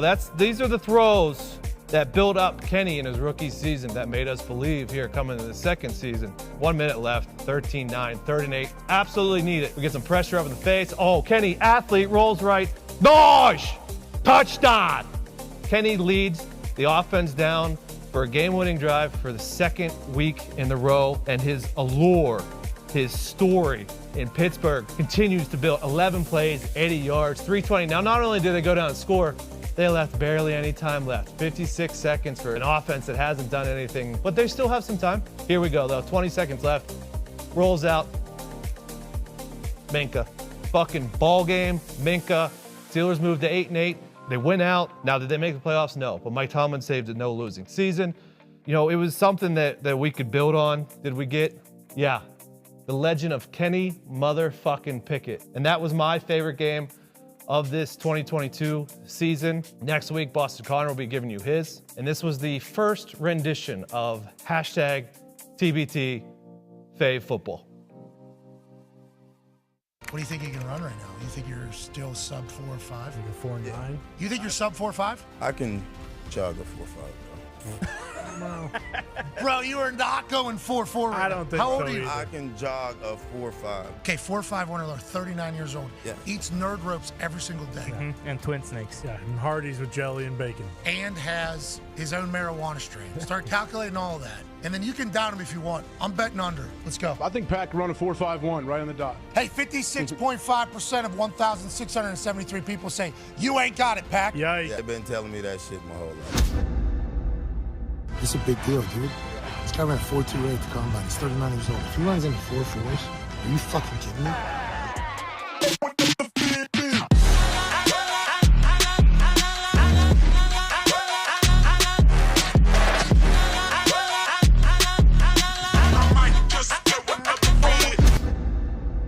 Good.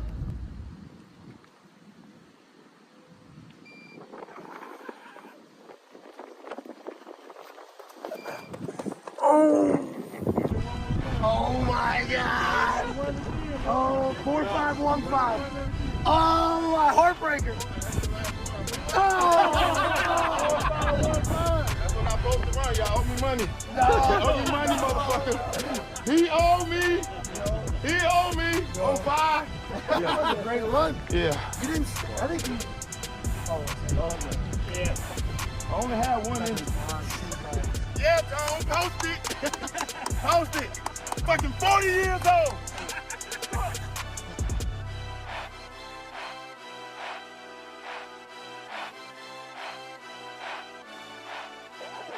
But then as we learn more and more about you, and I think the Masters does a great job of telling stories, and that's why it is so big internationally. I'm a small swinger, half swinger as well. The reason why I do it is because I'm not athletic enough to make solid ball contact, so I have to shorten that thing down, and I'm nowhere near as flexible. I learned about you that your swing is like that potentially because you were born with club foot. Is that the true beginnings of why your swing is the way it is? I've learned recently that when it comes to club foot, I'm in a less severe end of the spectrum based on the people I've met. But if I have to give you an image, I mean, if this is my leg and my foot, right? Looking from the side, my leg up until the ankle's fine, and then my foot was turned 90 degrees and then another 90 degrees this way. So the whole outside of my foot and the top of my toes were on the ground.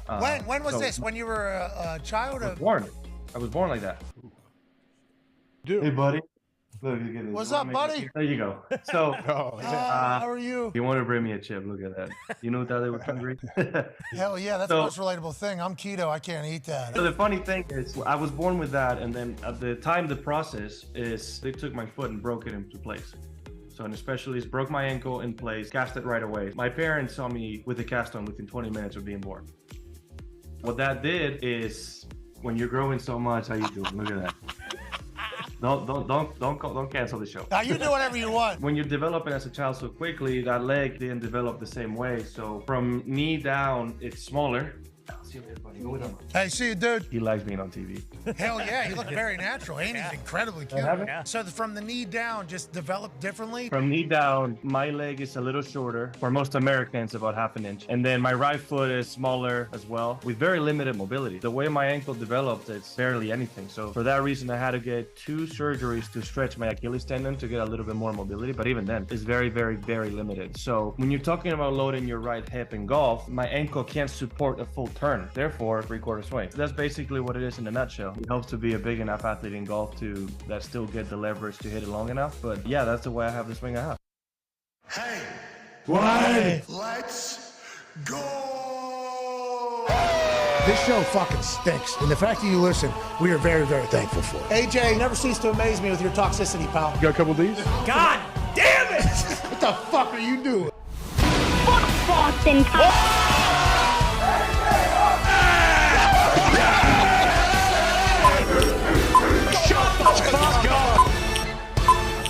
Hello, beautiful people. It is Thursday, August 24th, 2023. Game 3 of the preseason starts this evening. Let's do our 2.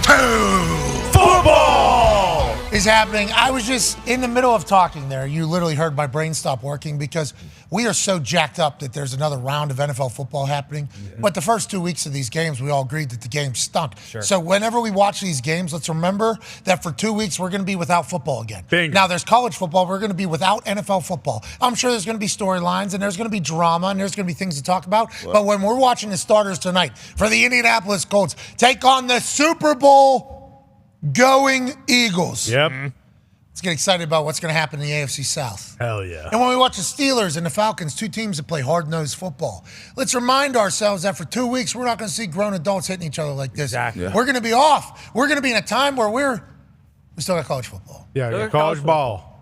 This is a long time. They're setting up to add another week. Yeah. Yeah. You know what I mean? The NFL is starting to put these little, all right, let's just start setting the schedule up here. Start Labor Oh, we're going to add another game, huh? Oh, okay, look what we have here. Yeah. 2 fucking weeks that are just kind of sitting, right? We all kind of want to get rid of. They're doing it. We appreciate it. We respect it. We'll enjoy the hell out of this weekend. Talks was here at Boston Connor and at Ty Schmidt. One half of the hammer, Dahn. Cowboys, Tone Diggs is here. The other half of the hammer, Dahn. Cowboys, Bubba Gumpino's back from Canada deportation. And 14-year NFL icon Pac-Man Jones is joining us, looking cooler than he's ever looked. By far. Yeah. This is your coolest fit. Yeah. Smell me? Yeah, sunglasses match whole fit. Not that hasn't happened before. Yeah. Normally, sunglasses are like a watch that you've added on. Sure. This time, it's a part of the whole thing while also being there. Good fit. Leather, blue pants, 105 degrees. Yeah. Cold Not move. 105 degrees in here. No way. Oh. No way. It is -10 in here. Yeah. Whoa, it needs to be colder. It's cold in here. It needs to be colder in here. Joining us now is a man who has a very warm soul and a warm heart. Every time he joins, we think to ourselves, wow, what an incredible human being. Yeah. He's a philanthropist. He has a code event every single year that raises hundreds and hundreds of thousands of dollars for a hospital. He's a man who's won a college football national championship and a Super Bowl championship. I don't know how many people have done that, but this is one of them. He's the all-time leading tackler for the Green Bay Packers, the president of Ohio, COVID survivor, father of 10. Ladies and gentlemen, AJ Hawk. AJ, how you doing? Hottest day on record, I guess, coming up today. 105 or something like that. You heard that? Hottest day on record, really? It's boiling. We've been hearing that for a while now. Yep. Yeah, it's no longer global warming. It is global boiling. And just like we've been saying, smart people figure it out. With that being said, what have we figured out at this stage of the game with the Jonathan Taylor situation with the Indianapolis Colts, AJ Hawk? Now, we'll be joined by Billy Walters here in about 13 minutes to talk about sports gambling. What a perfect time to chat with this man who obviously has a book out, but sports gambling is also about to take over the entire country. It's already in however many states, 25, 30, whatever the hell it is, and it's only going to grow. But this Jonathan Taylor situation, every day we kind of learn a new piece to the puzzle. For instance, the Indianapolis Colts said, all right, you're allowed to find a trade. Then the Indianapolis Colts came out and said, you have until Tuesday to find said trade. We're not just going to be waiting around. Adam Schefter said the Colts have given Jonathan Taylor until Tuesday to find a suitable trade after authorizing the star running back that he can go find a trade partner. Now, this is all coming from Stephen Holder, who now works for ESPN, formerly of the Indy Star, formerly of doing news in Miami, but he's been around Indianapolis a long time, pretty plugged in, knows a lot of people. He also expanded upon Jonathan Taylor's thoughts and intentions in an article that he wrote on ESPN.com this morning, where he has 3 different quote tweets where he's responding to people. One of the tweets says, in your opinion, hasn't this been an all-time boneheaded move on Taylor's camp side? Request a massive deal in a down running back market while coming off an injury. Not getting that deal and then claiming you're still injured while also requesting a trade. What kind of logic is that? Shake my head. Stephen Holder says, well, it's not my place to judge other people's actions.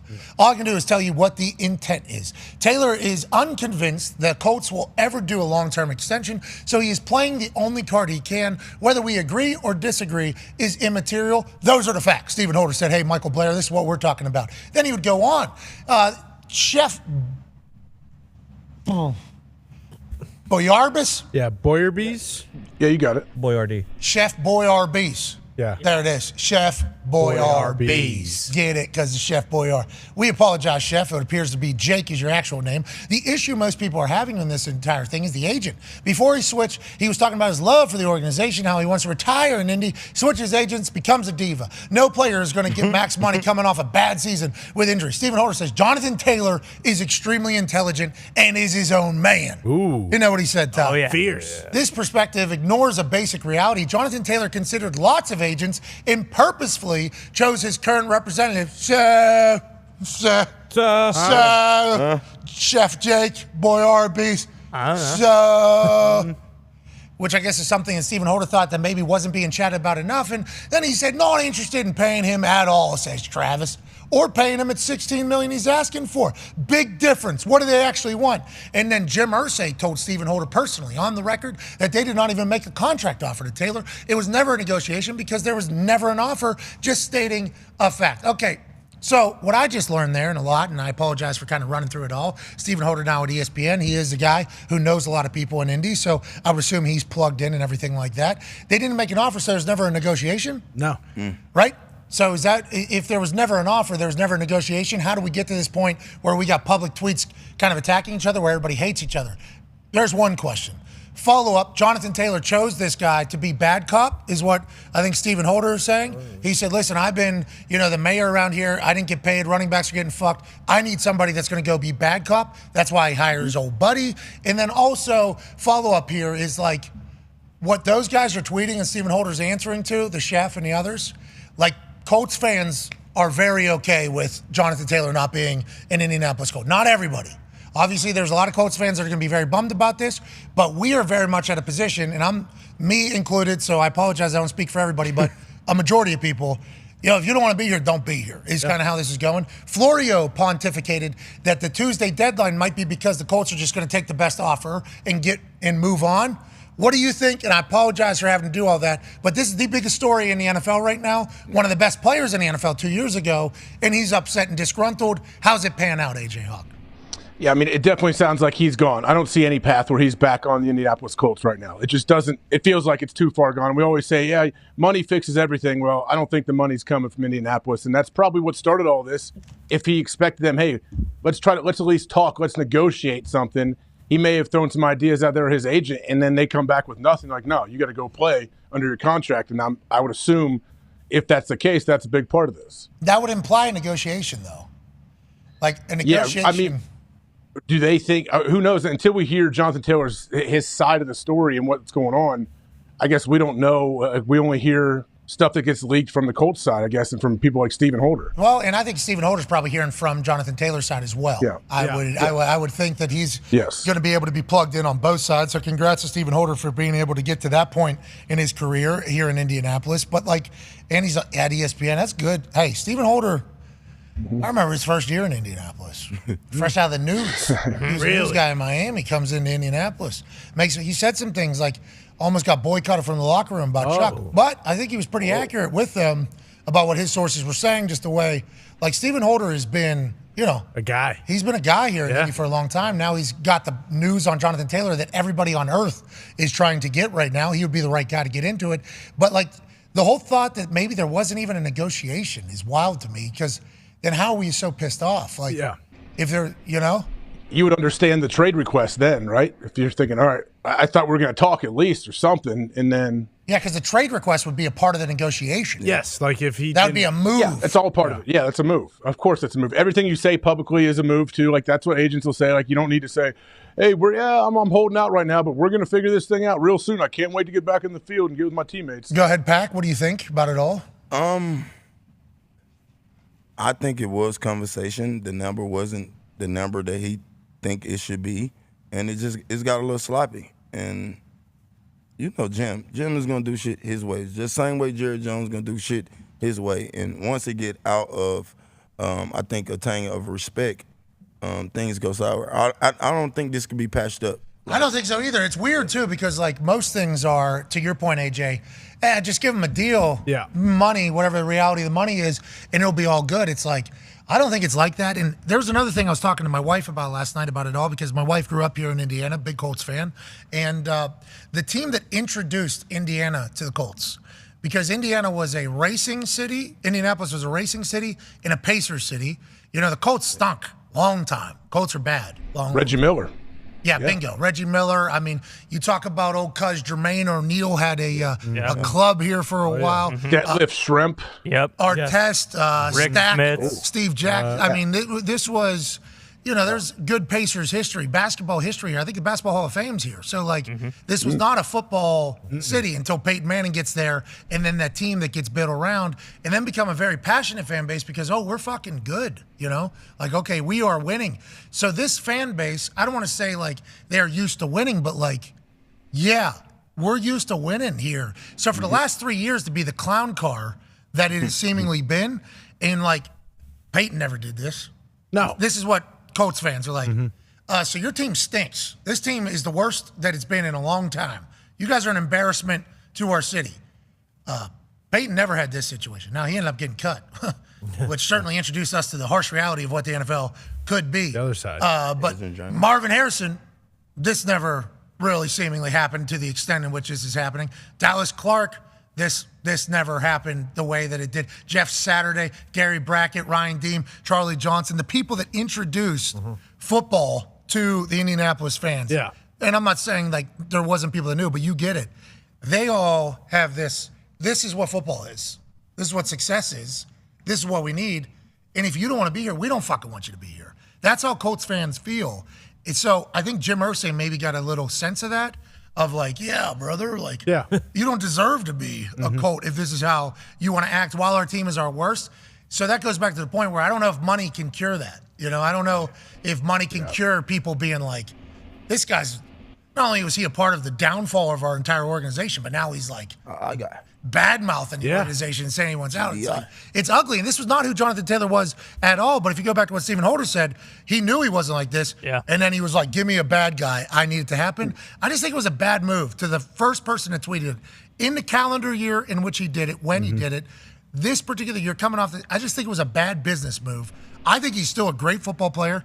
I think if he was to go to another team, he's going to do great. I hope he gets paid. But the way it's been managed here in Indy, it seems like it was a sabotage mission from the beginning not to be an Indianapolis Colt anymore. And I think Colts fans feel that way. It's almost as if the running backs, because they had that little powwow, it's not as if this would be the situation, but it's almost like, hey, Jonathan, you're the next guy up. You're getting paid $4 million. If you think you should get more money, it's not just you're doing this for. Like, hey, half of us, 5 of us, are going to be free agents next year. And it's kind of, someone's got to not, fall on the sword, but if there was ever a time to do it and be like kind of a trailblazer for the running backs and getting better deals, would they not ask maybe Jonathan? And I think Colts fans would be very appreciative that he would remain loyal to his running back brethren around the NFL as opposed to the Indianapolis fucking Colts. Yeah. Which, that would be, which is a whole nother thing to just even pile on to the like, what the hell are we doing here? Yep. And if there was never a money offer made, I guess that kind of can rule off the table of them saying,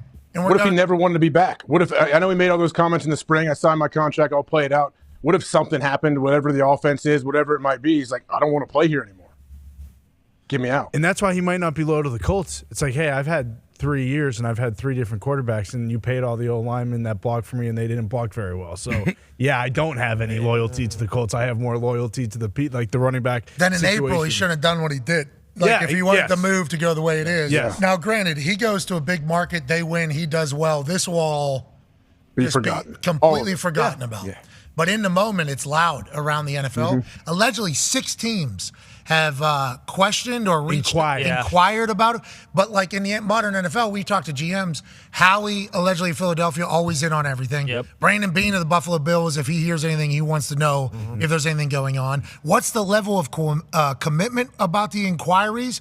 And then there's 2 people that have allegedly made offers, the Dolphins being one of them. Yes. Like, what was their offer? Because we saw Isaiah Simmons today go for a bag of balls. Man. So, like, like, what is the level of interest? They're trying to gauge. Don't you think each team is probably trying to gauge, hey, what are teams throwing out there for possible offers? What are you offering up to try to get this guy on your team? And if you can find some good value, why wouldn't they try to reach out and pick him up? Yeah, and are they going to pay him a deal? Or are they going to pay him what he's worth right now? Like, are people reaching out? Like, is Jonathan Taylor available for $4 million? Like, is this a personal thing or is this like a business thing? They're like, no, you're probably going to have to pay him. And then Jonathan Taylor's rep is like, yeah, you're going to have to pay me. And they're like, okay, well, let us know if that changes. Like, are people doing that? Or how is it? Because Jonathan Taylor at $4 million, I think everybody is going to be in on that, and that would make sense, And that seemingly is what Rapp and Shefty are saying. But, like, is that something he's going to accept because he doesn't want a new deal? It doesn't matter, I guess not, because the Colts can do whatever the fuck they want. Yeah, exactly. And it seems like, if there was no negotiation, like everything changed. Like they may have came with a number and then the Colts, maybe would have been like more pliable on what they were going to do. But then his agent publicly dissed and kind of embarrassed Irsay on Twitter. And I feel like after that, like either they were probably super cold toward him and like the kind of whole attitude and environment changed. And then I think from that point on, it was kind of just like, all right, fuck this guy. Like we tried to play nice. We tried to do right by him, for what we thought was fair. And like, again, we can say what we want. Like, Irsay, like these guys have egos. There's a reason you're a billionaire. When you fucking publicly try to embarrass a guy and like shit on him and his reputation and everything, like that's never going to end well, ever. Yeah, but what we hope happens is this ends well for everybody. Right. I think whatever team he signed with is going to be intentions of him getting a deal.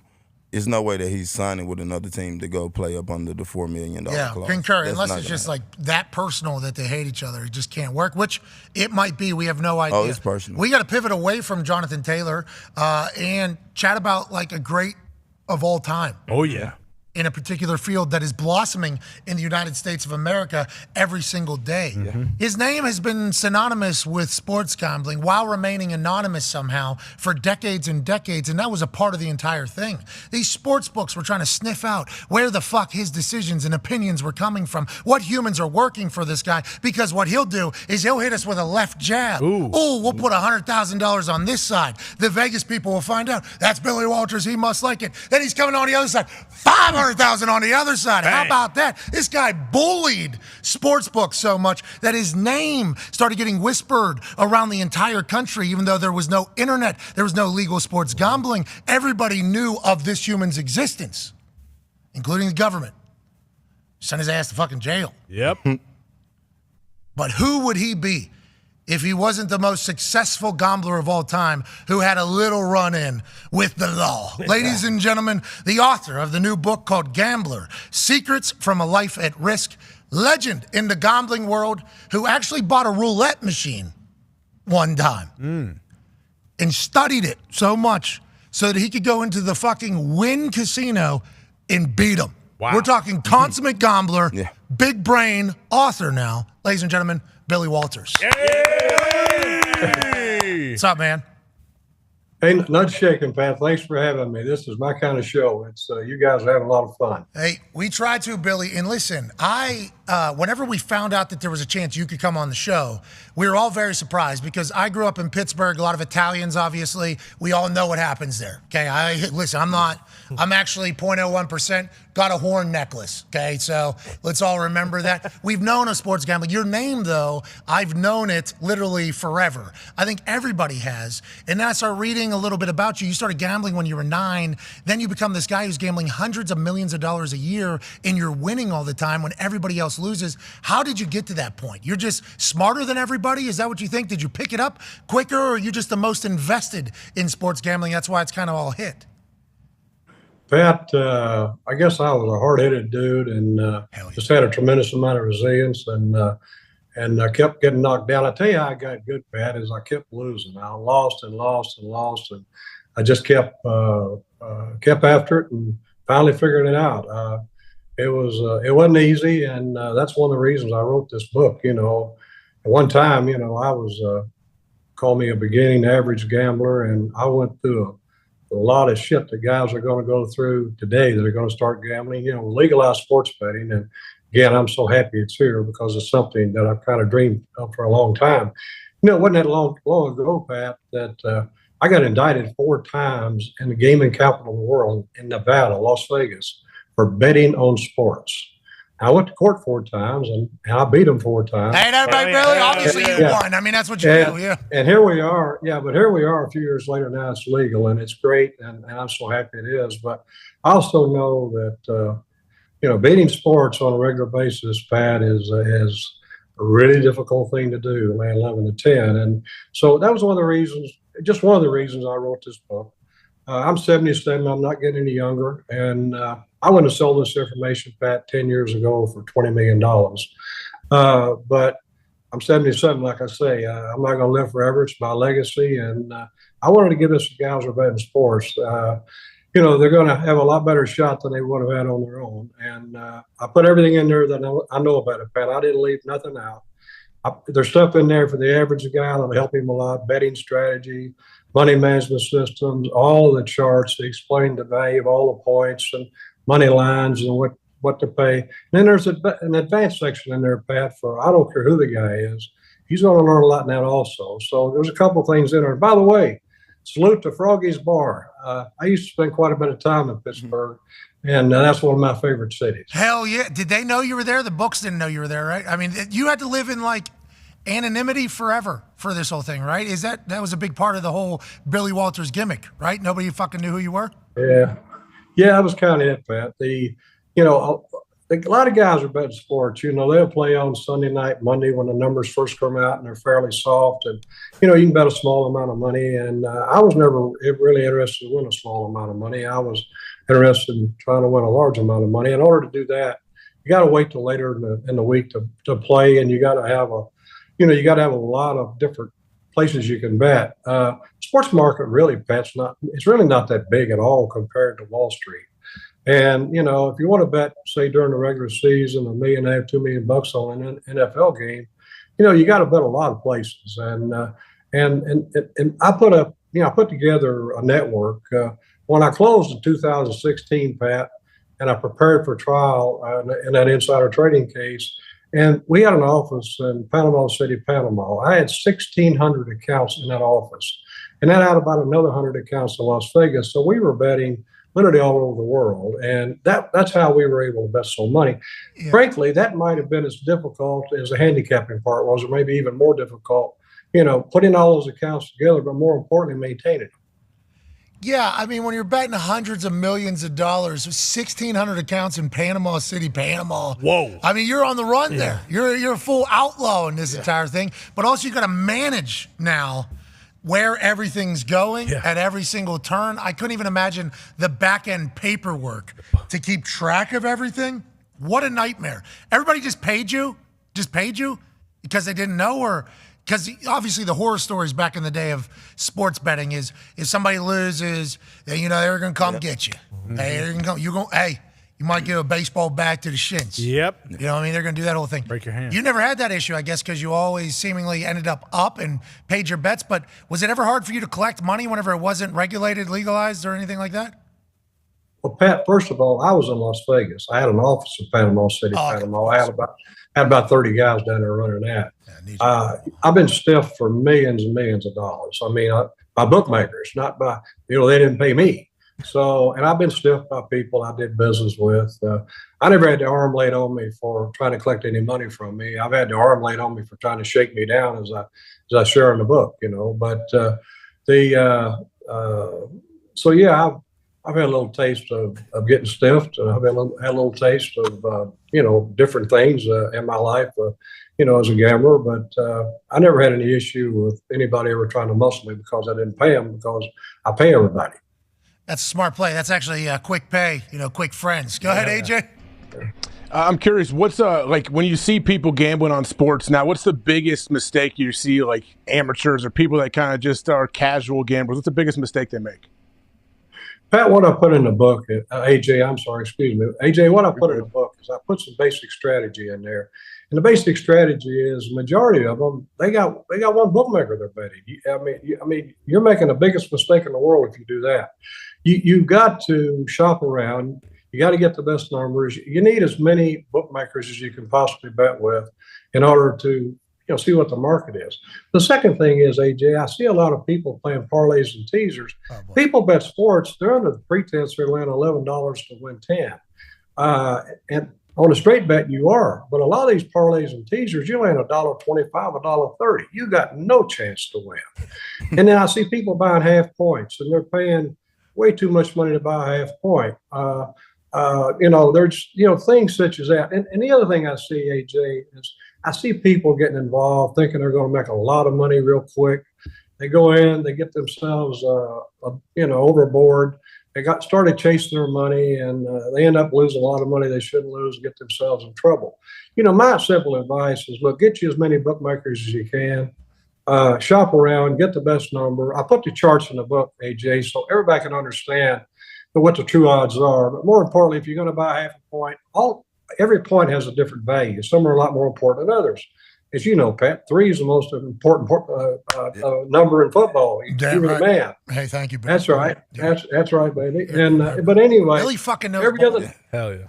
That's right. But every other number has a different value too. So if you're buying half a point, you got to know the right number, the right value to play. How does a money line compare to a point spread? What's the right price? So all of that stuff, I put every one of those charts in the book to help people. You got to have a money management system. You got to have some kind of plan. You can't go out there on Sunday and lose 3 bets, and all at once there's a game on Sunday night, and I really don't. My nose is open. I'm a loser. I'm going to double up and catch up. You bet on a game you really don't have an opinion on. Okay, you cannot let your emotions take over while you're gambling, AJ. You got to keep your head straight. Well, and then Billy, whatever. Did it say? Thanks, Billy. Yeah, fuck. Try. How we do that? You could get in a cold tub. I mean, what? Well, I'll give you a little insight. Whatever games that you decide you're going to bet before they start, just make a promise to yourself, regardless of what happens, I'm not betting on any more games unless something actually comes up that I realize I've got some value here and I got the best of it. But I'm not going to bet another game today just because I'm a loser. That ain't going to happen. Billy, my weight goes from 285 pounds to 235 pounds. The amount of promises I've broken with my fucking self. You know what I mean? I wish that's a real talent that you had. And I do believe this book, Gambler, Secrets from a Life at Risk, is going to become like the sports gambling Bible like Doyle Brunson had with poker. You remember back in the day when poker had its big boom, World Series of Poker happened. Texas Dolly wrote that book and everybody was like, I'm reading, I'm learning poker. I think you're doing the same exact thing right now with the sports gambling. So we want to say thank you for spilling some game to the rest of us. Now, whenever you're talking about a book promotion, there's going to be excerpts that are released before the book is out that are obviously going to garner a lot of headlines. This book is no different. The Phil Mickelson stuff really became the conversation for everybody because of how big the numbers were that a professional athlete was gambling while he was in professional athletics. Now, he's disputed the Ryder Cup thing. We don't have to get into that. That ain't this type of show anyways. But whenever Phil Mickelson and you kind of link up to start gambling, how many years of success did you guys have before it maybe went a different way? And how do those types of relationships start for you throughout your history where somebody has a shit ton of money and they're like, all right, sports books can't find this guy. The government can't find this guy. This guy he's a ghost. But somehow they find you and end up being partners. How does that whole thing start? And how many of those types of guys did you have over your run? Well, I did business with thousands of them over my run. I couldn't bet sports books. A lot of sports books wouldn't take my business because I beat them. Excuse me. I met him in 2006 at Pebble Beach. I was playing in the AT&T at Pebble Beach.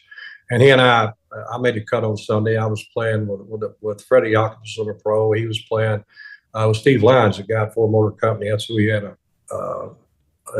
had a business relationship with. The entire day, all he talked to me about was sports. And I never saw him again for 2 years. And I ran into him at the Wachovia Championship. I played in a Pro-Am there. And after the round, he approached me in the locker room. He said, I understand you do partnerships. And I said, I do partnerships if someone has bigger accounts than I have, or they have places that they can bet that I can't bet. And, of course, he did. He had some really big accounts. And our relationship, Pat, was real simple. It was a business relationship. It was a betting relationship that began as a business relationship for 5 years. I thought we became friends, and our friendship lasted 8 years. And then what happened is, and the only reason he's in the book is 2 chapters of 28, but he's in the book for one reason, not really for our gambling relationship. I had to explain that in order to explain, how I knew him. But the reason he's in the book, when I got indicted in the Southern District of New York for insider trading, Phil had already been interviewed by the FBI on 2 different occasions and told them I did not give him inside information. So now, when I went to trial in New York, he had told me he would come and testify. All I wanted him to do was tell the truth. In the 11th hour, his lawyers called my lawyers and said, if we call him, he's going to take the Fifth Amendment. Well, if someone tells you that, you cannot call them. So what had happened earlier, he gave $1 million back, and involving this insider trading case, there was a press release issued. And the average person in the public is going to look at this press release and see him giving us $1 million back. And they're going to say, well, why did he give us $1 million back? Either he's guilty, he bought his way out, or he was an innocent victim and he bought his way out. But regardless, it makes me look guilty as hell, which was, that wasn't the case.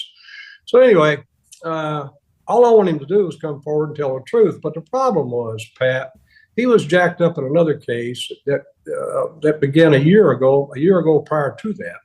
He wired $2.8 million to a guy to pay off some offshore bookmakers. It had nothing to do with me. I didn't even know anything about it. And in that federal case he was in, the guy he wired the money to, he ended up going to prison. And when Phil gave this $1 million back, all at once, poof, he's out of that case, and he won't come forward and he won't testify in my trial. I made a mistake in the trial. I should have testified myself, but the bottom line was, there was one guy who testified against me. 2 years before that, the guy had gone in and given a voluntary interview, emphatically denied that he'd ever give me any inside information. I'd owned this stock, Pat, for 10 years. Okay. After he gave that statement, the FBI continued to investigate this guy. They found out he'd embezzled money from a battered women's charity in Dallas, Texas. They found out he filed a fraudulent tax return. They found out he actually gave inside information to someone else. And then after that, 2 years later, after he said he didn't give me inside information, he went to them and made a deal. And the deal was he would tell them that I did. He had 29 meetings with the FBI, 29 to get his story straight. And that was the only witness against me. So in our trial, the lawyers destroyed his credibility. They caught him in 25 lies. Nobody in the courtroom could believe a word the guy said. My lawyers believe, look, we got this case won. The jury can't believe this guy. We're going to wrap this case up. I had 23 witnesses to call, including myself. We put on 5 witnesses. The jury had been there 3.5 weeks. But the judge had to stop the trial on multiple occasions because the jurors were going to sleep. And one guy had already said the next week he was leaving. One of the jurors did. So we wrapped the case up. And the bottom line is they found me guilty. I went to prison. While I was in prison, Pat, my daughter committed suicide. I never heard a word from Phil Mickelson the entire time. After I was convicted, he issued a press release, distancing himself from me. He said he was going to be a lot more careful about whom he associated with. After I got out of prison, I was at a club he belongs to, I belong to. I'm playing golf with some friends. I went over and hit some balls on the range. I'm walking off. He walks up to me with that TV smile of his, and he said, "Oh, I'm so glad you're back home. I'm so glad to see you're playing golf again." And we had a few private words, and I left, and I haven't spoken to him since. But the bottom line is, when I decided to write this book, I didn't even know it at the time. 2 other fellows came forward, and one guy started doing business with him in 1995. So a lot of those figures, those documented figures, they came from him. And the 5 years worth of figures involving he and I are what in there. It's a combination of the 2 amounts of money is where the figures came from. Now, there was a guy who helped me write this book. His name was Armin Katayan. He's an investigative reporter. He worked for CBS for 8 years. He was with CBS Sports for a period of time. Very credible guy. And, he interviewed these guys, vetted them in their entirety. And so there's no question about the information being accurate. And I do want to correct one other thing, Pat. Yes, sir. He's created some, and I can tell possibly even yourself, there's a little bit of misunderstanding. He hadn't denied what I said.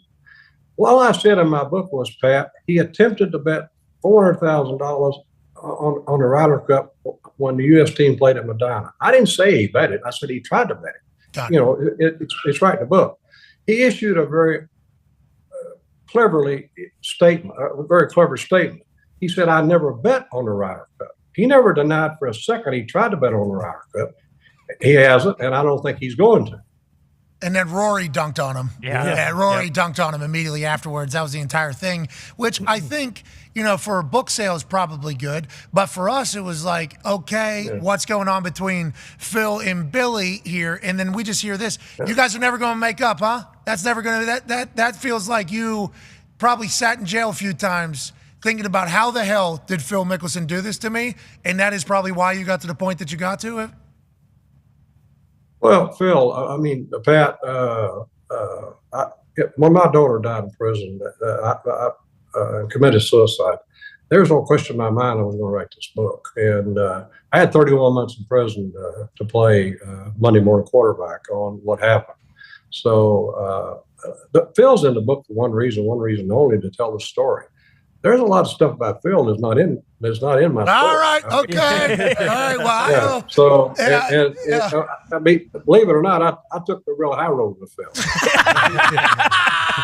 Well, it does sound like there's a lot of history. We apologize that happened. Obviously, anytime a friend feels betrayed by another friend, that is going to cut the deepest. We hope that there's somehow, some way you two can get back, or not. Sounds like that ship has sailed, but we appreciate you opening up right there, because I think a lot of people were we saw it all kind of unfold on the internet over the last 2 weeks, but we didn't know the full story. We appreciate you telling us that all, and I assume it isn't easy to dive back into those feelings and emotions. So thank you for doing that in this book. That's going to help a lot of people. Speaking of helping people, we have a gambler on, 2 of them on our show. They host a daily sports gambling podcast called Hammer Dahn, and that's a hammer down, because we like it. You know what I mean? We hammer down on that. We fucking like it, Billy. We really do. That's where it all came from.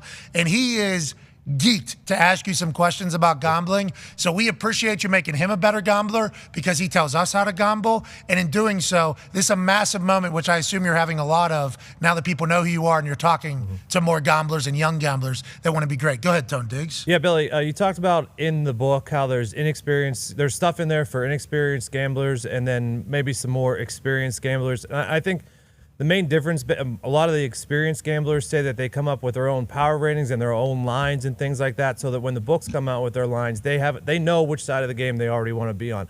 For the inexperienced gamblers who don't have the time or know how to create their own lines or models or power ratings or whatever, can you be a successful gambler year over year as an inexperienced and not making your own lines and stuff like that? Or do you think someone who wants to win year over year has to create their own lines and model and power ratings?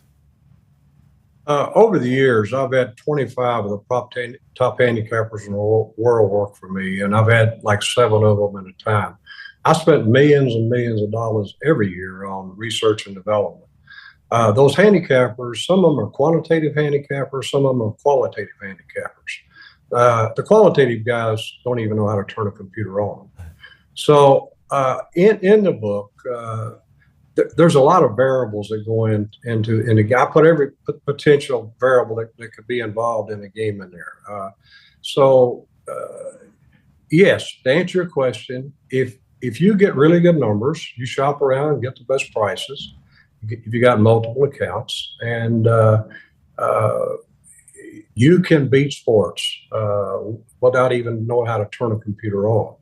And I know guys, that have worked for me for a long period of time, and they contribute substantially to my overall opinion in regards to what I'm going to do. My other question also is, we talk about all the time on here where all the public money is. Say, 85% is on the Chiefs all the time, obviously. And then we sometimes, I feel like gamblers in general make too big of a deal about where the public money is. Do you care about where the public money is? No. Okay. I only care about where the public money is at, because as I put in the book, there's a strategy in there for getting a pretty good idea which way the line's going to move. And I share that strategy in there. I mean, I'm pretty good at moving money, and I can pretty much tell you on Monday morning which way a game's going to move and what it'll be at by game time. And I put that 100% strategy in there for the average person now. I list 5 sport books. But anyway, it's in the book, and it's simple. Anyone can follow this, but that taking good numbers is one of the most important things in the world betting sports. You cannot take bad numbers. You just can't do it and win. But as far as a lot of times, more times than not, I'm betting against the public because, again, in my book, everything I'm stressing is value. And so majority of the time, the value is against the public. Yeah, well, we've kind of started doing that as well. And anytime we feel like we're on the public side, it's like, of course, so we're going to lose. Those fucking chandeliers over in all those casinos are there for a reason. They're going to beat us. For you, though, you're not paying attention to that because everybody's trying to pay attention to what you're doing. Literally, what is the Sharps doing? What are the Sharps doing? Everybody asks. There was a time where the Sharps were like, where's Billy Walters headed to? Yep. What an honor that has to be for you that everybody's trying to track what your brain's doing. But also, I think it's very kind of you to release the book saying, hey, here's where I am. Are you still gambling right now? Sports gambling? Yeah, when I got out of prison, Pat, I took a year. I had to update my model. And yes, excuse me, pardon me, I'm sorry. Anyway, I had to start back, and I started back last year. I had a good year, and I'll gamble. What's a good year? What's a good year? What's a good year? I'm sorry? What's a good year? Like millions? Hundreds of thousands? Percentage? No, it's millions. I've had years, I've won as much as 80, and I've had years, I haven't had a losing year, Pat. But when I went into prison, I won 36 years in a row. And I stopped because I went to prison. So you couldn't get a guard? Couldn't get a guard to run any fucking bets? Really? Nah, I wasn't really studying any bets in prison. But back to what you're talking about, and this is whether you're a quantitative handicapper or you're doing it with a computer. At the end of the day, it's in the book. There's enough information in there. You're going to have your own opinion about what you feel like the outcome of the game is. And my formula's in there. All I do, Pat, is I make a line on the game, just like the odds maker do. That's what I am. I'm an odds maker. The only difference is I bet. Okay, I make a line on the game. If there's enough of a differential, I'm going to bet. The larger the differential, the bigger the bet's going to be. Okay, that's what determines the size of the bet. But I would advise any average handicapper out there, if look at these games, come up with your own opinion. It's not that easy, Billy. I know it isn't that easy, but at the end of the day, whatever your opinion is, or whatever side game you're going to do, bet your opinion against whatever you think the number is, and there's different ways to come up with an opinion. In the book, I put, like I said, if you don't even know how to use a computer, there's 40 things in there you can use to give you a much better opinion of the outcome of one of these games. Last question here from AJ. Go ahead, pal. Billy, I've listened to you talk about the extensive research you do for any bet that you make, and you also, I guess, use your instincts as well. Is there any kind of ratio in these bets of how much of your instincts you trust sometimes compared to the research? Or is it sometimes just, hey, the numbers tell me to do this, but my brain's telling me something else? The numbers are only part of what I do, AJ. I mean, as you know, there's times when you've got morale, you've got, injuries are the most important thing in the world in the NFL once the season begins. And the other thing is, occasionally you'll end up in a situation where you got a real bad thing going on with a particular team, with coaches and things like that. But my intuition, I've been doing this a long time, it has something to do with what I'm going to do. But the majority of what I do is based upon, the combination of the quantitative and qualitative analysis that we do. But I will tweak it from time to time. All right, so the book is out now, Gambler. Hold on, let me get the exact phrases here. Secrets from a Life at Risk. Holy shit. Unreal. I appreciate that. You had to live a risky life to give us the secrets of it so we don't have to live it. Right. We just get to win it. Formula's in the book, you said. A lot of these stories are in the book. Will you, now I know people are trying to find out what your picks are every single week. That's like an actual thing. So this might go against everything you believe in. Can we figure out a way to get one pick a week from you? I don't know. Probably not. Ladies and gentlemen, Billy Walters, thank you, pal. That's hilarious. What a story. I don't think so, pal. I don't know. I won $80 million in 1 year. Yeah, okay? so I don't know if we're going to be able to figure out how to give away one game or whatever. Yeah. That'd be awesome if we had Walters Winner Wednesday. Oh, man. Just give us one winner a week. But then as soon as we give it out, literally every book would. Yeah. Very much so. It's wild. Yeah, that would have to be just between us and Billy. Yeah, we got a couple that we've been eyeing behind the scenes here that we're trying to keep our mouth shut. One of these books, if you go by how Billy bets, where it's like you're betting against the books. Yeah. That's what you're doing. You're looking at the lines, what's the most value? There is one book that is notoriously slower than every other book. Yes. So when an injury comes out on like 12:20, 12:30 on a Sunday, there's one particular book, we're not going to say, they are much slower than everybody else on adapting to that. So Brucey Boy has taken advantage of it. Sounds like Billy Walters probably has taken advantage of this. Also, as well, that this is his entire thing. They're just shopping all day, bro. He's got computers, I bet. Yeah. Just all day. It's like all professional gamblers, like professional card players. You listen to the poker players talk about shopping different casinos because certain casinos will give them favorable odds on certain things when you're gambling that much money. Yeah, rake and everything like that. The poker players, too, they're playing online. Yeah, multiple screens. They got like 17 games going at one time. He's got the same thing with all the lines. Who's doing where? That's wild. Good for him. 36 years straight of winning. Yeah. That's nuts. Especially with the money he's doing. So, like, say it's $1 million bet.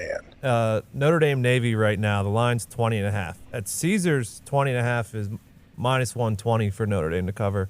At BetMGM, it's minus 110. So that's a 10-cent difference, which with $1 million is what, $100,000? Yeah. So like that's in those size bets, $100,000 over how many fucking bets a year is going to make a huge difference. Yeah. Are you going to buy the Billy Walters Bible? I just looked at it. I'm getting the audio. I ordered this book on May 16th. It's when I found out I was coming out. It arrives today, this afternoon. So, yeah, I'm going to read that thing pretty quickly. Yeah, smart. And that Texas Doyle Brunson thing was real. When poker became the conversation, it was like the Doyle Brunson book was like the Bible on how to play poker pretty much. Wow. Here, this is how you do it. Here's the greatest of all time. Oh, also poker's popular. Here's the Bible how to do it. Billy Walters writing this book at the exact same time.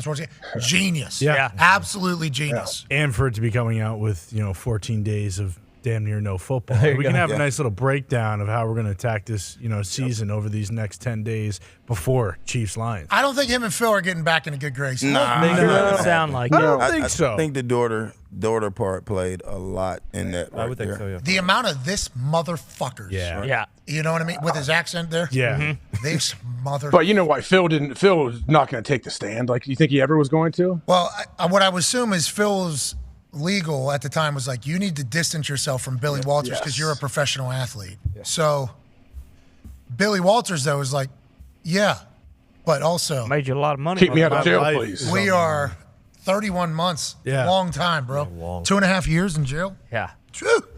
Nuts. Would love to hear what that conversation was in the driving range. What? God damn. Ooh. Hey. So He bad. came up with that TV smile. Yeah. He wanted to say we Good to see you playing again, he said. Yeah, good to see you back playing. home. Back home. Oh, is that right? Yeah. Okay. You know, let's get to a break. Shout out to Billy Walters, bro. That was cool. Yeah, that was sweet. I actually took the high road with Phil. Yeah. Yeah, he takes a drink of water. Yeah. Takes a drink.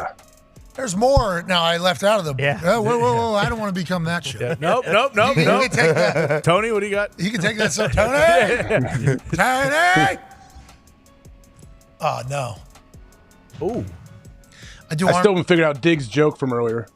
Haven't figured it out. Something about electricity. Yeah, but you can't be the only one on stage that hasn't figured it out. That'd be like if somebody tells you, hey, if you take your birth year and how old you are, you're going to get the current year, and you're just going to be like, wow, wow. You know? Yeah. Oh, yeah. I don't know if you saw that on the internet the other day. Oh, no, I did. And I had some rational questions, and I said, well, yeah, anybody, your birth year and you had my age, we're going to get right now. That's how it works, right? Yeah. Terrible with numbers don't compute in my head, but I was like, even my simple brain figured that one out. I kept trying to debunk it, though. I kept trying. I'm like, I don't think you can change it.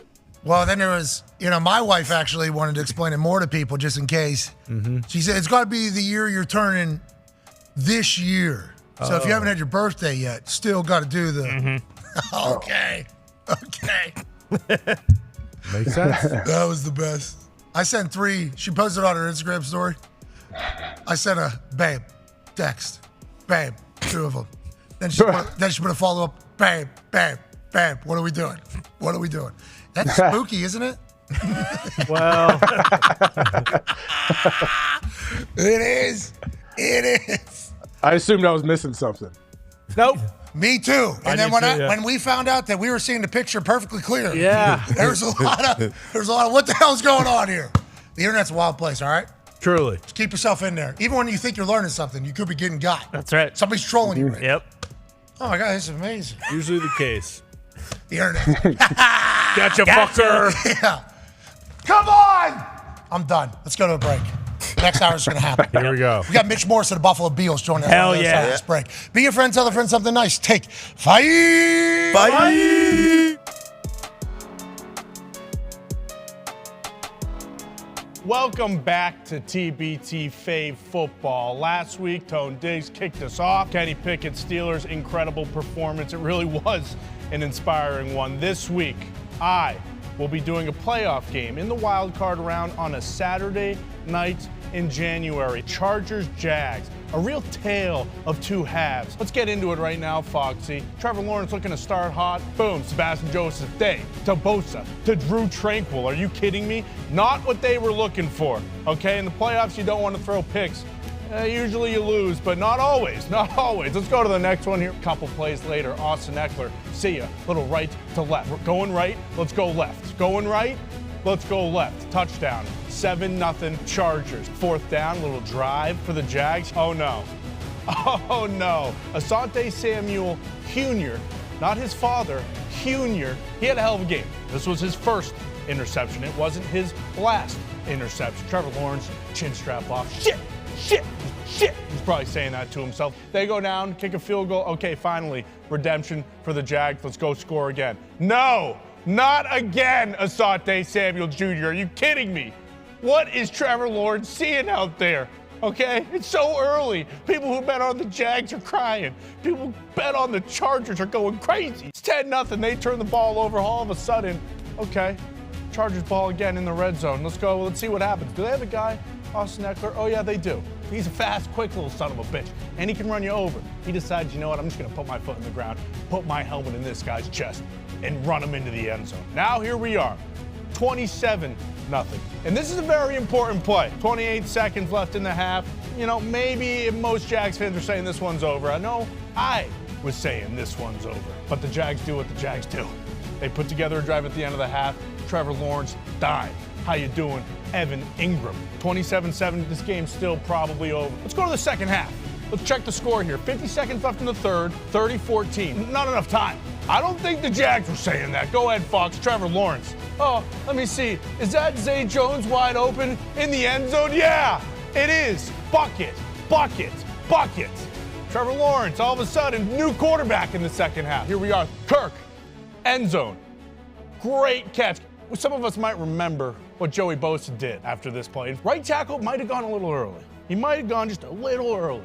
Look at that. Oh, you can see it. You can see it when you're really looking for it. Bosa, I hate my helmet, damn it. Coach Staley, I got you. Don't worry, don't worry. Pick up your helmet. Your hair still looks cool. Oh, you can do it. Oh, thanks. I hate this helmet. I don't want it. They're still up, but it feels like they're losing because they blew this massive lead. In fact, got a penalty after this play, which led to the 2-point conversion on the 1 yard line. And, you know, ETN, he's a stud. Hasty's in the backfield. Everyone's probably thinking, Trevor Lawrence is going to roll out. He's going to hit somebody in the flat. He doesn't do that. What's he do, Foxy? What's he do? Oh, how you doing? I'm bigger than you. That's right. I'm Trevor freaking Lawrence. I was the #1 overall pick, and we stunk with Urban Meyer. Shout out finger guns. Right over the top, though. Give me that. We got a game now. All of a sudden, the Jags got the ball back. They get a huge stop. Chargers on the sideline, pooping their pants. Let's see what they do, huh? Hello, ETN. Had a hell of a game, 4th and 1, when you need it, huh? And what's he do? He stays in bounds. He's a genius. Everyone's doing the Jalen Hurts. Everyone come together in the middle and let's just go get a yard on 4th and 1. Doug Peterson doesn't do that. He's got studs all over the place. He's going to give it to ETN, and that's exactly what he did to set up Riley Patterson down by 2. Bang. Oh, is it going to go? Oh, it sneaks in. It sneaks in. Yeah. Jags come back from 27-0 to beat Herbert. Everybody loves him. Everybody thinks he's great. He is. But so is Trevor Lawrence. And unfortunately, we had to wait a year to see that. And, you know, some people may have put an anytime touchdown parlay together. Oh, Eckler 2 tuds. That happened pretty early. Marvin Jones tud, second half. Ingram tud. Oh, yeah, right at the end of the first half. We saw it. Gerald Everett touchdown. That happened too. $25 to win $11,896.48. I don't know who might have put that together. Oh, it was me. It was me. So yeah, this was one of my favorite games. Next week, Ty Schmidt will be doing his TBT fave football game. This week, Chargers at Jags. Tale of two halves. 31-30 Jags after being down 27-0. We'll see you next week. Hey, What? let's go. This show fucking stinks. And the fact that you listen, we are very, very thankful for it. AJ, you never cease to amaze me with your toxicity, pal. You got a couple of these? God damn it! What the fuck are you doing? Boston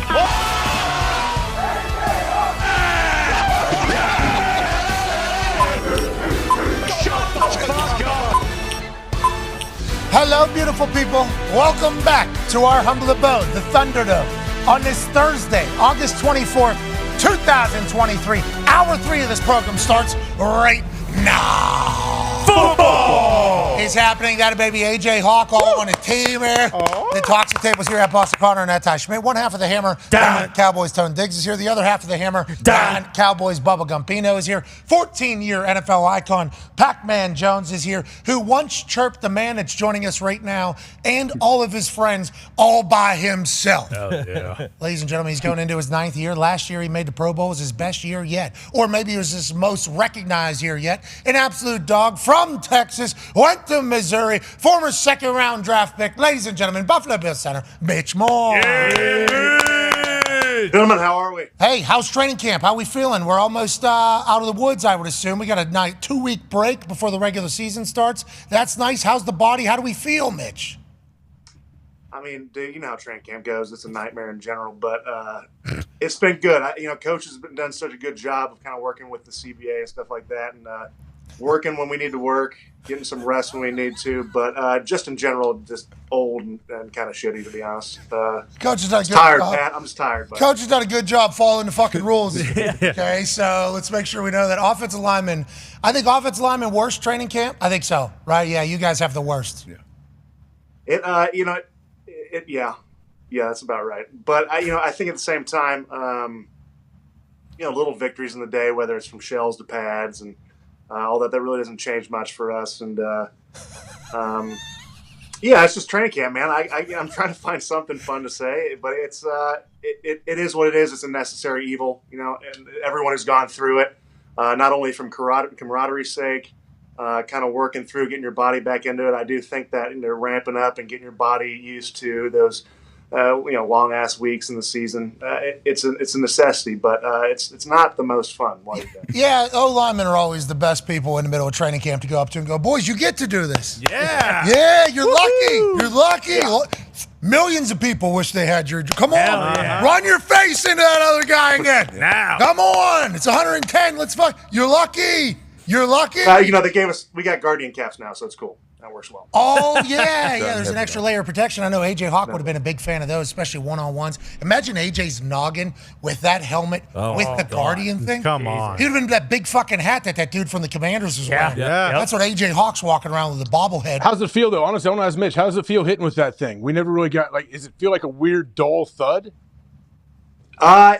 Yeah, for me, who dies, bashes brains in so many times, it does help a little bit in my opinion. And I don't know. You gonna wear it in the games? Between it, I know. No, hell no. He's such a hater. Mitch, please don't listen. People said they might. He's a hater, Mitch. Don't listen to this guy. I think to a point they're good, but I do think when it comes to games, I just don't see how that would happen. You got to play the game as it's played right now. But for a guy who wants to know the name of his kids in 30 years, I think it does help just the little ins and outs of some of the training camp hits. There's little wins, huh? Yeah, there we go. There's little wins right there. Kid's name. Yeah, cool. You take one of those Guardian shots, somebody blind ear hole, you know what I mean? They're playing a little game, you got a little twist. Your own teammates, by the way. Yeah. This is period 2 of practice 2. You got another 10 after this. Ear hole, bang, how you doing? Oh, the Guardian kind of softened that a little bit. Nice. I'm going to remember my kid's name. That's cool. Let me get to period 3 now. What's this? Oh, one-on-ones. Okay, great. Here we go. And now we're just off and running. We appreciate everything you guys do for the game of football. It never gets talked about enough until it obviously pops up and you guys fuck up. So we appreciate everything about it. You mentioned, though, in training camp, though, good for camaraderie. I think that's the biggest thing about going to a training camp. You get away, you're kind of all you got. You learn a lot about each other. Your team, a lot of people returning, a lot of familiar faces. How are the vibes this year in the camp? Because outside, nobody's really talking about you guys like it was last year. How is it inside the building over there during this obviously very important time?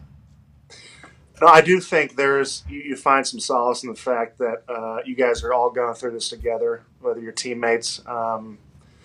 Going away for training camp, not many teams do that anymore. I really enjoy it because it does put yourself in an aspect of we're in football mode now. And so say when walkthrough's over at night and you have an hour or two to kill, instead of just kind of going your separate ways, you kind of are, I don't want to say forced, but you have this opportunity to even get to know teammates you've been around for a bit, but maybe are outside your position group or guys who you haven't really gotten to get down to the nitty gritty with. I do think that's a huge part of the deal. And then, misery loves company. So when you're in training camp, you don't really remember the little things in certain things. You remember suffering certain days and how you did that with your friends, right? You do that with your buddies, or maybe a hard workout in college. Remember that one day where they kicked the shit out of us and that was just, we all threw up and it was awesome. That's kind of the fun thing where you get to do together. And I think when you go away for training camp, you have that moment where you get these bonds that it's hard to replicate outside of football. How's McDermott's camp? It sounds like it is a real one. Not that offensive linemen wouldn't have a tough camp, but if you had to compare this to maybe previous year's camps, is it similar or are we changing now that he's calling plays on the defensive side? What are your thoughts? Yeah, I think he's done a good job. We were all a little bit we're wondering how he was going to remove Church and State, right? As being a head coach, and then also scripting against us in the offense. He's done a fantastic job of really kind of playing it true to as it is, and it's a tough training camp, but it's one that we get a lot out of every period. It's not just kind of we go through every period. It's got a certain aspect to it, third downs or every team does that, but every single day he kind of lays the plane for certain situations that have come up in the past for us or that have come up for other teams, and how those can resonate throughout the rest of the year and how those might come up. Oh, the why. Understanding the whys of things really helps a lot of people buy in more and also do that. With the grain of salt when you're in play 4 of like an 8-play run period, like it is what it is. But you do go through it and you feel like you're getting a lot out of it. But it's training. Mitch, I told you earlier, we need to work on you pulling and hitting that corner 5 times today in a row, because in December we're going to need it. You're going to be tired again. I love it. I just love your thought. Okay. Fucking December, huh? 120 fucking degrees. Offensive linemen are the best, dude. The absolute best. You have to have the mentality of just like, yeah, my life's going to suck. That's what it is. But I get to do it. Remember, hey, Mitch, Hell get to yeah. it. You get Opportunity. Opportunity. Pac-Man has a question for you, Mitch. Hey, Mitch, this football season is going to be crazy, and we got a lot of great quarterbacks. And our question as a group the other day was, how long does it take for a line to be one sound, one band? Because the line have to be all in sync. Does it take game reps? Does it take 2 weeks, 3 weeks? How long does it take y'all to get in one rep where everybody's on the same page? Excellent question, Pac-Man. Great sunglasses. They are. Hey, these motherfuckers. Shout out to Connor. Hey, he's got blue leather pants on right now, dude. It's 110 outside. You play over 10 years, you can do whatever the hell you want. Yep, bingo. You wear whatever the hell you want. They look good. That's a great question, Pac. I think the unfortunate thing about offensive line, not only is it 5 guys have to work together, but it's a war of attrition sometimes. You guys are going to have your ebbs and flows with injuries. Certain guys are going to go through certain things, but it really is just repetition after repetition, walkthrough after walkthrough, just the little intricacies. I would relate it probably to the defense as well. It's almost the unsaid communication at times that you get through by just repetitions, and then you got young dudes you're trying to get along to get going, and we have Josh back there that adds a lot of pressure to it.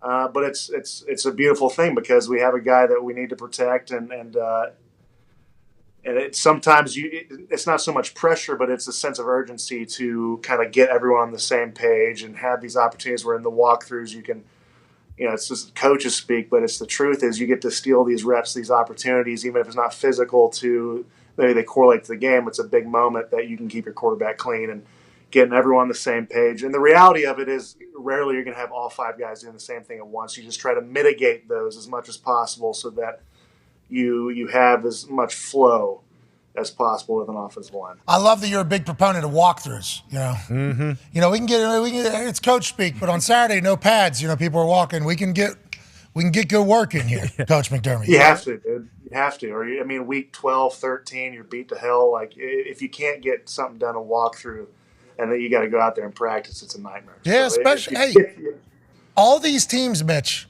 Okay, I don't know how dialed in you are to what the news is around the national media, but all the hype around the entire offseason about these teams, the Jets, I think the Carolina Panthers, you name any team basically that was being talked about a lot. Now the big question is how's the offensive line going to be there? Yeah. It's like the last question that everybody asks, and it's obviously anybody that's been in football knows this is where we're going to win at too. You know what I mean? This is how you go about winning football. It never gets chatted about. Do you think that's going to change? Do you think offensive linemen, as we continue to evolve as a football fandom, people are going to start Mitch Morse jerseys are going to be fucking flying everywhere, flying. No, I don't think that. What I do think is the jersey thing, the offensive line thing. Absolutely, I think. Especially when you have a guy like Aaron Rodgers or these quarterbacks that just an NFL team is the franchise is revolved around the quarterback. As much as people sometimes don't want to say it, it's the truth. And when you have guys directly correlated to protecting that quarterback, your mistakes are amplified. And when you do your job, it's of course that's what you're supposed to do, and that's okay. Do you get a little crass about it and you talk about it in the locker room when no one's looking? Sure, but at the same time,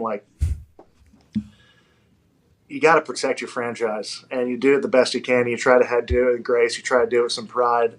Is it going to be perfect all the time? No, but it's a little bit of pressure, but that's what comes with it. And that's talk about misery loves company. I think when you talk about offensive linemen, it's just you understand that it's an ungratified position, and that's okay. We didn't do it for the gratification. We all wanted to play quarterback at some point. Like our dreams, every offensive lineman's dreams was shattered at some point, right? Like they told you get on the line, fat ass, and then you just kind of went for it. And that's just what it is. And so we're just trying to get by every day and do the best and not get our quarterback killed. Man, I went from quarterback to tight end. They said you're a little bit too big, not fast enough. And then they moved me over to defensive end, and it turns out I didn't have any moves. And then they said, all right, we're going to try you tackle now. Okay. And they moved me into guard a little bit. So, yeah, I mean, there's a lot of different outcomes that this could have been. But here I am, fucking hand in the dirt every goddamn play. Guardian cap on. It's a blast. Love football. Here we go. But every team only goes as you guys go. And that's just – that's a real deal. That's the reality of the situation of football. And you guys, I feel like you guys don't even recognize that or get recognized for that. It's a fascinating position you play, honestly, mentally. Go ahead, AJ. Mitch, I'm not sure if you're watching Hard Knocks this year, but speaking of O-line, early on in camp. So early on in camp, I can explain it to you. We saw a little clip where Robert Saleh was talking to the whole team meeting. Everyone's there, all the coaches. And he kind of called out the O-line saying, like, hey, we have all these stars everywhere you look. But it's up to us, and up front, the O-line, we can't do anything if you guys don't kind of pick things up a little bit. Is that normal, you think, in most NFL locker rooms where you could call it a whole position group in front of everybody? Oh, AJ hated it. That's what I just heard. No, I thought it was – honestly, I thought it was great. I really did. Like, I thought Saleh demands respect from his squad. I think, different guys find different modes of motivation. I mean, you talk about an offensive line – just in generally have 5 different guys, maybe some motivated in different ways. But that being said, position groups are prideful on their jobs, on how they're, and especially how their team and their coaches view them. So if you take it with a grain of salt when Joe Schmo says something, but when something comes from inside the locker room, like the only opinions that ever matter for me are within the walls of the building, right? And so when you have your coach really put it out there in front of the team, it's going to sting a little bit. But at the same time, I think candidness hurts in the moment it happens, but you appreciate it when it's in front of your face and not behind closed doors or behind your back. So and the unfortunate thing is it's on Hard Knocks for everyone to see. Yeah. But I think when that comes through in a team meeting, or maybe he comes into the position room and says it in a certain way, you can word it in 1,000 different ways. But if you know your coach and you know your players, the way you portray that is huge. And I think when you do that in the confines of that team room, it means a lot. Josh Allen talked to the offensive line ever? Like, I don't, in my head, I'm not saying talk like hang out.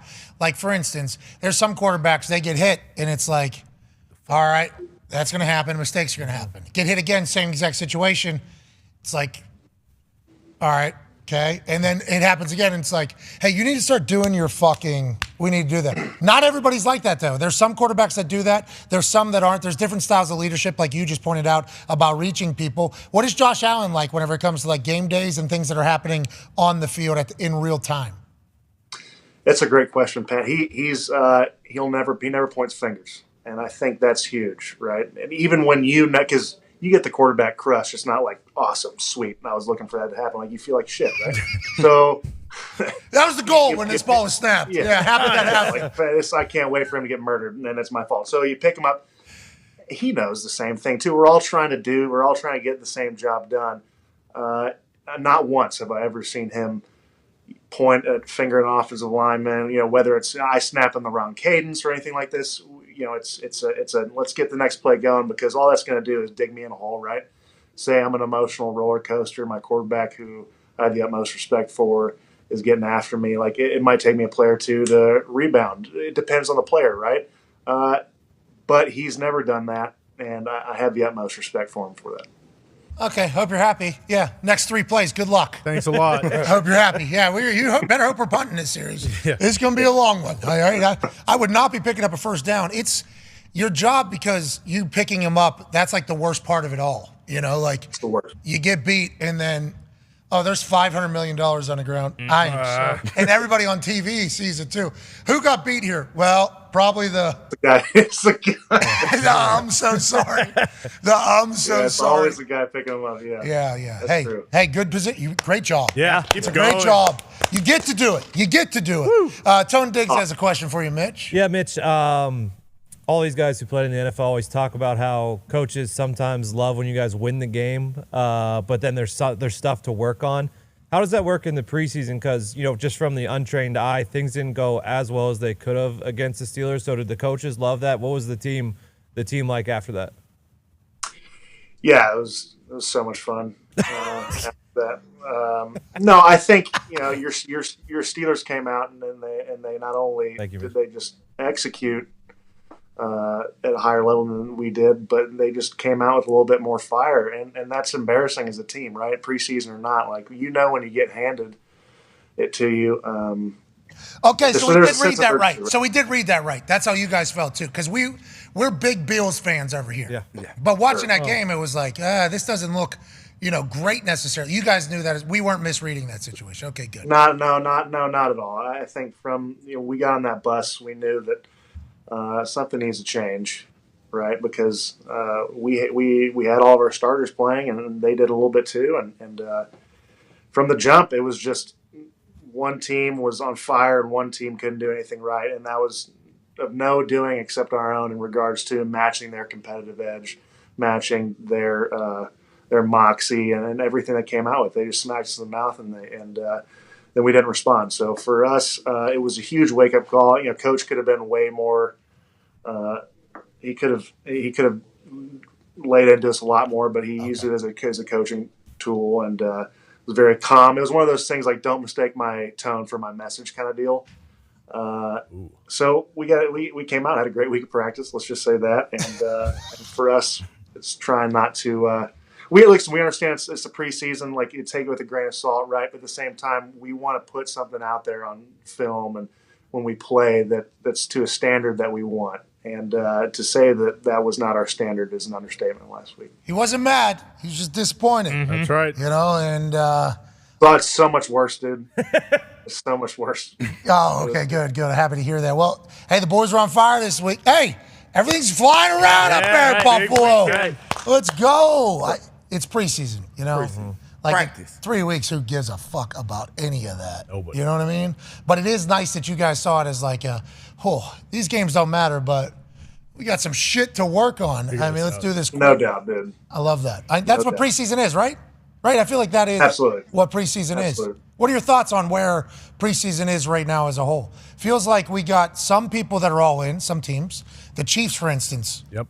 They've been just playing. I don't know exactly what you guys did in your other game other than the Steelers game, but what are your thoughts on preseason reps and what preseason can do? I think more than anything, I think it's paramount for guys who are on the bubble or trying to put film out. Like, you can't take those reps away for how valuable those are. And for guys who, quote unquote, have more solidification in certain programs or whatever, it's a great opportunity, a dress rehearsal, to not only play someone else, but get your game day routine down, right? Like, what's it like when you get to the stadium, at home or away? What's it like for how you're going to warm up with the team? Maybe this is what I want to do. Maybe this is something I don't want to do. And then just kind of taking the field against someone else. And as much as preseason sucks, I do think playing in it to a certain amount has huge benefits. And then every year there's the risk and reward factor that you can point fingers at after the fact, right? But I do think that it is good to get some reps in preseason. It feels like that theory and that thought narrative's coming back more. Yeah. It was disappearing. No doubt. It was disappearing there for a bit, but I feel like that theory is coming back more, which is good for us as fans, but also for you guys.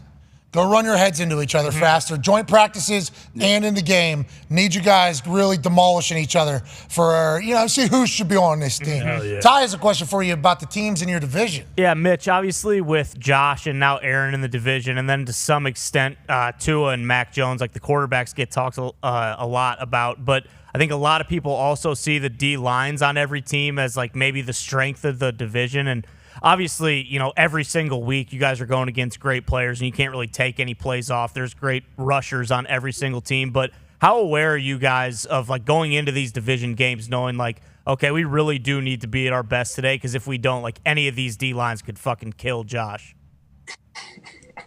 Yeah, well, yeah, they've all had their turns too in the past. So, yeah, we're acutely aware of that, to say the least. Every team, like you can just go through everyone in the division. Whether I have the utmost respect for the Patriot way, how they play. You guys got Matt Judon and Gachow in there, and then you have, of course, Quinnen Williams and the Jets and all those guys firing off the ball on the edge. And the way that they play is it's a track meet. And then, of course, Miami, you have anyone who can plug and play in there, whether it's on the edge or in the interior. Yep. And those guys play such a great system. And now with the new defensive coordinator, who's had such, not only respect but success in the league, those guys are going to be humming on all cylinders too. So it'll be a great matchup whenever we play that. And we're absolutely aware of those defenses are brutal, dude. Hey, don't watch Hard Knocks. You'll fall in love with Quinnen Williams. And I know you gotta. Hey, he is. Electric. This dude's awesome. Yeah, he's a good dude. I met him a few times at the Pro Bowl. He's an awesome guy, and he's a nightmare to play against. Oh, the Pro Bowl. You made a Pro Bowl? Somehow, some way, the stars aligned. Somehow, they felt bad for an old man and threw me in there. What? You were at the Pro Bowl. Let's go. Mitch, jeez. Hell yeah. Who else you talk to at the Pro Bowl? You got Pro Bowl conversations about Pro Bowl stuff? Quinnen Williams? Yeah, I somehow missed the actual game, which was awesome because I don't know if I could have participated in it. To be honest, I was put together by tape at the end of the season, so we got to play some flag football. Snapping, take a knee was a beautiful thing, man. Please. I know the fans didn't like it. Please don't take that away from us. That was a beautiful thing. It was tough to commentate. I mean, it was terrible. I mean, it was the absolute worst. Oh, you looked like you had a fucking blast, dude. we had fun, dude. We had a good time. Hey, that's all. As long as you guys are being celebrated, we appreciate that. And I do like the fact that at the Pro Bowl, like, you get a chance to chat with a lot of people and share game with a lot of people. And that Quinnen Williams dude, I think he's going to be a resident at the Pro Bowl for the next 10 years. Same with this Jalen Carter. Have you heard about this? Yeah. You guys got the Eagles this year? We do. Yep. We absolutely do. Bro, I heard this guy, Jalen Carter, Darius Slay called him a rhino. So we got a fucking rhino down there that doesn't even know his strength. That's right over your head. All right, good luck. Yeah, go get it. You got Rhino fucking playing against you in some of these games. Last question here, Boston Connor, for you. Yeah, Mitch, there's been a lot of talk and tweets out of our good friend Sal Capaccio out of Buffalo that, joint practices, a lot of fights going on there, but specifically in Buffalo, a lot of, inter-squad fights going on between you guys. Do you tell, like, Ed Oliver before practice, like, hey, man, it's hot out there. If you come at me, I'm just going to have to fight you. Okay, I'm going to bite your face off? Or is that something that just happens as the day progresses and people get more and more pissed off at how hot out it is? Yeah, I'm a pacifist myself, but it does, dude. You just not only are you playing the same guys over and over again, but it's the heat. It's your week 3 training camp, just pent up, just being pissed off. And, the great thing about it is it shows that how competitive practice can get. It happens. And like every team that I've been on is able to do for the most part, you bring it into the locker room and it's no harm, no foul. You're laughing about it, chatting about it. But yeah, it's been a little spicy at some days. But what do you do? Do you take your closed fist and just punch a helmet? That's your move. What's your go-to in there? Yeah, I've always thought that punching a helmet is it's the smart move. It's a smart play, but especially now Guardian caps, like you can just punch whatever you want. They're bouncing right off. So both same time, double punches at the same time at helmet. No, my move is to find the closest guy and like hold him back, even if he's not in the fight. I'll just pretend like, hey, we got more ball to play, and they're like, I'm not even in this fucking thing. So. Hey, take it easy. Take it easy. I'm not fighting yet. Me neither. Take it easy. Take it easy. It's good, man. It's just a little moxie, and then it plays out, and we're able to get practice going again, and in the end, it's no big deal. A lot of negative shit has rolled out of the Buffalo camp, man. I hit on it a little bit earlier. Last year, these guys were winning the Super Bowl. That was the conversation. All good. Now it's like, it just seems like there's just like drama. And then obviously Stephen A., he caught some information like before a 2-week vacation, maybe 3 weeks. And then he came back and look, guess what I got? Bang. And that got debunked. But it's been seemingly a vastly different conversation piece. You don't see any difference from inside though. I don't. I mean, listen, the Stephen A. thing's a little weird. I don't know how that came back out to play.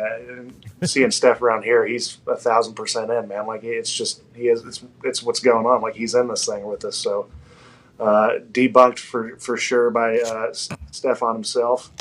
And but it's all kind of, what the hell are you doing, pal? You tell me. You've seen this before around the facility. If Stephon Diggs is at the facility, you've seen this. This is his play. Fucking fashion, dude. Sorry you don't get Pop it up, Zeke. Sorry you don't get fashion. Oh yeah, he does wear some weird shit sometimes. But it's like, listen, dude, it's over my head and that's okay. Like I don't need to know. It is he's got his finger on the pulse and he's got the fashion thing going on. He's gonna make way more off the field doing fashion stuff than he ever is on the field, and he'll be laughing at us and good for him. But listen, I gotta say, like maybe it's the certain high from last year, and then you have this stuff going on, dude. I'm just trying not to pass out on play 5 of inside run, and I'm just trying to do my job, man, and then go from there. People, you guys tell me this. Derek Boyko, my guy over here, tells me this. Like I just got stuff to do, man.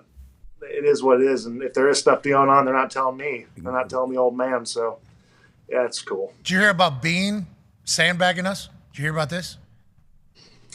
It makes sense. You know what I mean? Like, if he's not playing golf or doing football, I don't really know what he does. Me neither. Outside of here. But honestly, Bean's kick-ass dude. I love him to death. But shot a 78 at a PGA course. Absurd. Yeah, no, he's a freak. Yeah. Freak.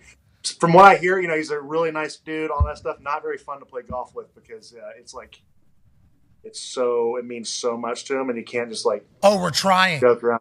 Yeah, no, you're for sure trying if you're playing Brand Bean golf. Oh, that's like AJ. That's how AJ plays. Yeah, it's annoying. Oh yeah, super tight. I get pissed all the time, don't I? Yeah, me, AJ, and Miz played. It was the most professional round any of us have ever been a part of, ever. The Miz and Bean should golf together. That'd be fun. Let's try to set that up. I don't know how much money we got to donate, but we will get to the point that it has to happen. Bean ain't ever playing with the Miz. No. Bean might snap a club around the Miz's face. Bean will be on the 4th hole when Miz is on his 8th shot from 180 out on the 1st hole. All right, let's get you back to training camp so you can do what you really love, Mitch. You know what I mean? We need to get you back to what you love. Get in there. Guy, thank you. It's an opportunity to get better, man. I appreciate you. You need to start doing this, though, with Stephon. Mm-hmm. Yeah.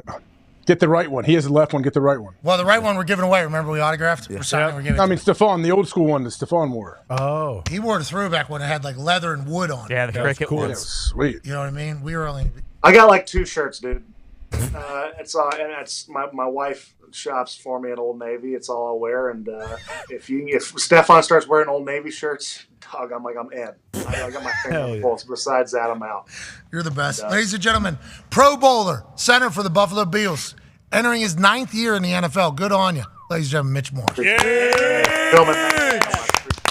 I didn't hear what you said, Mitch. Fuck off. What did he say there at the end of the year? Oh, sure. I love you. What'd you say there at the end? I said I appreciate you guys. Thank you very much for having me on. Oh, no problem. Bill wanted to come on and see you. We appreciate you, ladies and gentlemen. Mitch Morse. Yeah, Mitch. Yeah. Did you see Bill walk through here? Yeah. Bill looks really good. Yeah, what's he doing? What a fit. So wow. He looks really good. I see Bill. Bill's attached to some information out there that I don't think he wants out on the internet. So hopefully it's just a Photoshop. What's that about? Uh-oh. Is it in the group? Yeah, the old BTK killer Photoshops are coming back out, and Bill's been the victim. B stands for Bill. Well, it's about victim or accomplice. Yeah. Yeah. Well, that's what people are saying, yeah. Possibly son. Definitely son. Yeah. Oh, my God. Mm-hmm. That's not good, Bill.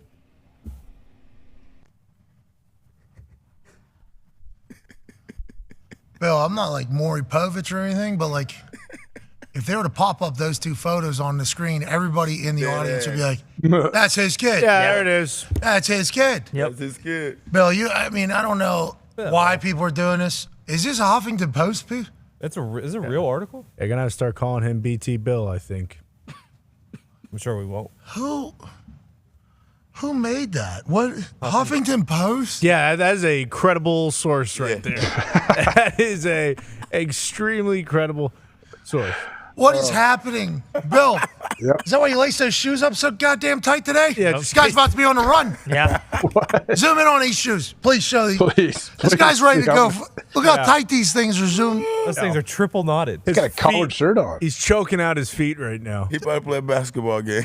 Bro, he's about to run from the fucking law, I think. I just saw a post here. Bill, I don't like what any of these people are saying about you. You look good today. Great. You worked out hard this morning. When you tied those shoes, I immediately said, holy fuck, this guy's tying these shoes tighter than I've ever seen in my entire life. Whoa. He said, well, they're a little bigger. I said, you wear 2 pairs of socks. Little I know, this dude's running from the fucking law. Yeah. Stay strapped. Jeez Louise. Bill, we're going to have to talk about that. Yeah. It's tough. It's tough. Yeah. Is that the post from Huffington Post? Huffington Post put that out. Yes. Yeah. I mean, that's what you see it. It has to be, right? I mean, it's nuts. That's going to have a lot more views than 8,000, I think, at some point. Oh. Dennis Rader has confessed to 10 killings. I said before he's now being eyed in 2 unsolved murders in Oklahoma and Missouri. Bill, when was the last time you were in Missouri? Wait, is he still alive? BTK killer? I don't know, Bill. Where's your dad? Bill Raider sounds right, too.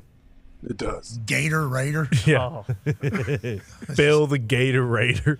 Bill, I think this is fucked up, honestly. I think I was too. bamboozled here. I thought this was an actual post. This is clearly not an actual post. Yeah, it's Photoshop. What? No, it's Okay, not. all right, that's a little better. No, it's not. Don't be sending that in the group, okay? I can't be following. I thought we had a fucking killer in the room. Well, yeah, that's still up in the air. I don't think we can say Now, that. remember, we're done with this. We're done with this. Yeah. Well, you're telling me that we're going to look at Dennis Rader, the BTK killer, and not think, okay, yeah. You see how good Bill looks today, too? This is the best. Yeah. This is the best Bill has does look good. And whoever made this photo had no idea they were just gonna. You know what, Bill? I see you're trying to turn over a new chapter. Yeah, does he Well, look? let's go back to whenever you were with 100 thieves and you were gaming, looking exactly like the BTK killer. I mean, the resemblance is striking. Yeah. Bill, can you stand on that side over there? Is this why he looks this good today, too? Like, Phil, can I get that camera too? Can I get that camera? Can you grab your goatee out, Bill? You got to get your glasses on, Bill. Here you go. Here you go. Here you go. Gosh, yep, this is unbelievable. Huffington Post is I think coming Gumpy out. has with an those article exact about my glasses. dad. Oh, my God. Jesus Christ. Do that. Hey, a little bit of a downward sky. There it is. Look towards the main front. This That camera, was A this little camera. bit to your right. There. Bill, I don't think you should be trying to want to look like that guy. Yeah, do the mouth for sure. You can't help it. Oh, no. This is bad. Can I get those glasses back, please? Wait, is there a razor back there? We should just have him shave into a goatee just so we can really see what. Bill, I don't appreciate that they're just saying you look like some serial killer in white. Your face is uncomfortably. You do look like him, Bill. Yeah. Yeah, it's tough. All right. I don't think Bill's killing people. Me neither. I want to be on the record. I've never said it. No. Although that post, I thought Potentially. I thought they were piecing some things together. I thought there was some investigative journalism happening. And they're like, oh, yeah, the guy that's lacing those shoes up real tight, there's a reason. Okay? Exactly where It's because he's got to dance over all the bodies. He's running high knees like they're bag drill. Let's move on, okay? Somebody call Chuck Pagano. Can you FaceTime Chuck Pagano, Coach Pagano? There's a massive news this morning in the NFL. Huge. A big move was made. Now, I don't believe the Arizona Cardinals faithful are going to say this was a big move. I assume a lot of people who had high hopes for this guy whenever he got into the NFL aren't going to say this is a big move if they've been disappointed. But the thought that Isaiah Simmons was traded for a bag of balls to the New York Giants defense that has Thibodeau and Wink Martindale, who's literally the old school Baltimore defense that we remember where there was D linemen and linebackers standing at safety and corner and blitzes were coming from out of nowhere. This feels like a perfect human being for the Wink defense. So now that Arizona has traded him away for a 7th round pick, I feel like Giants fans should be very excited about the potential. Now, a lot of people on the internet say, this guy's cheeks. That's what this guy is cheeks because of what he did in Arizona. Who knows if he felt comfortable in that defense? Who knows if they were taking advantage of all of his talents? I know Wink will. And the thought of this big-ass dude who can run very fast, who can play corner and can play D-end, that's a weapon for the New York Giants. Good on him for giving up a 7th rounder, and congrats to all the Giants, AJ. I mean, yeah, that's the first thing I thought of, and I know you said something already about Wink Martindale. Like he's going to have a role for him early on with Isaiah Simmons. He's listed as a linebacker / DB. The guy can really play everything. Like he can rush the edge. He can play off the ball backer. He can play DB. You can put him at gunner on special, like wherever you want. He is freak athletically, and I guess since he's on the final year of his deal, the Cardinals probably realized, hey, we're not going to give him a long-term extension, so let's get something for him, I guess. Joining us now is a man who coached that Baltimore defense. Hell yeah. The amoebas. That's right. The exotics. Hell yeah. Just a dominant force, letting us know what his thoughts are on what Wink Martindale is going to do with Isaiah Simmons. Ladies and gentlemen, our coach, Coach Pagano. Coach is fresh off a club championship at his golf course. So congrats, Coach. Way to go. Thank you. Proud of you. Good to see you, boys. Great to see you, too. We missed the hell out of you. Hope the offseason has been fantastic. Can't wait to get back into the regular season, seeing you on a much more regular basis. But let's talk about this move for Wink Martindale's defense with Isaiah Simmons. What do you expect? And is this not the perfect human for this Giants defense right now? Yeah, just drop another alien, in the Big Apple in Wink's defense. That's all that they ever looked for was versatile players like this, specialty type, 6'4", 240 pounds, runs 4.39. I mean, God. AJ just said it. There's no telling. He'll bring him from all three levels. He can line them up on the line of scrimmage. He'll have a NASCAR package, right, on third down, 2 minute. They'll call NASCAR, and the first guy running on the field will be this alien, Isaiah. And you can bring him off the edge. Move all those Thibodeau, move all those rushers inside, bring him off the edge, play him at nickel. Right now, if you look at the early depth chart, he's listed at second-team nickel back. So he can play there. If something happens at the inside linebacker spot, he can certainly line up there. He can play dime. He's got familiarity in the back end, adjusting to different coverages and communicating that way. So, that guy was the 2019 ACC Defensive Player of the Year. We all remember what he did at Clemson, what a game wrecker he was. So Wink will stay up until wee hours of the morning figuring out, okay, where do we plug Isaiah Simmons into this package, this defense, and what do we do with him? For a seventh rounder. Feels like a good play. Go ahead, AJ. Chuck, can you explain a little bit about Wink's defense and what he does and how aggressive he is? Like what kind of separates him from other defensive coordinators maybe? Yeah, their philosophy's always been the KISS philosophy. Keep it simple, stupid. So we want to be, simple for us, but complicated for the offense. So just going back to Baltimore, Wink and I were together 05-06 in Oakland. And then the Baltimore days and that whole system that Rex Ryan and many others put together, they're running a bunch of, you mentioned the amoebas, Pat, a bunch of exotics. There we go. Base out of a 3-4 defense on early downs, first and second run downs. But then when you get to third down, 2 minute red area, obvious pass situations, these guys are all going to know each other's jobs. So what may look like a whole different package, a shit ton of blitzes to the offense. All it is they'll call the same call, whatever that is for the defense. And like Suggs and Jarrett Johnson back in the day, they just say, hey, you go to the left this time, I'll go to the right. And to the offense and the offensive coordinator and the quarterback, most specifically, it's like, oh shit, that looks like something totally different. We need to turn the protection this way. We got to, put the back over here, man side, SIF side. And so it's no different. They just switch jobs independently on their own. Wink's going to give those guys the freedom to do that.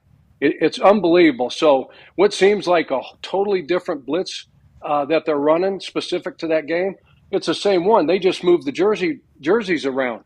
We'd sit in those meetings and he would just take up on the board off the computer and just move the jerseys around, our defensive players, and run the same blitz patterns. That whole philosophy is trying to get free runners. All right? Let the offense think, hey, they're coming from over here. All right? Get the protection turned that way, and then boom, guess what? Shinzu. They're coming from the other side, and they have these free runners. Yeah, he's brilliant. He does a great job with them. That's art of war right there, baby. Right. You know what I mean? Keep them guessing. They think we're going high. We're high. Appear strong when weak, when strong. The whole thing, that is basically what it's been made from. You add another. They're going to do. This is good. This is great. He's going to have a great year, we assume?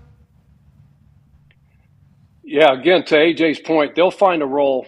They'll get him in there. They'll get him comfortable, get him acclimated to the terminology. It'll take a little bit, but like say week 1, I talked about a specialty package. They'll have a certain package that he'll be involved with that they may roll out there 2, 3, 4 times. And then as the season progresses and how he acclimates and how quick he picks up the system and the terminology will determine how much he plays.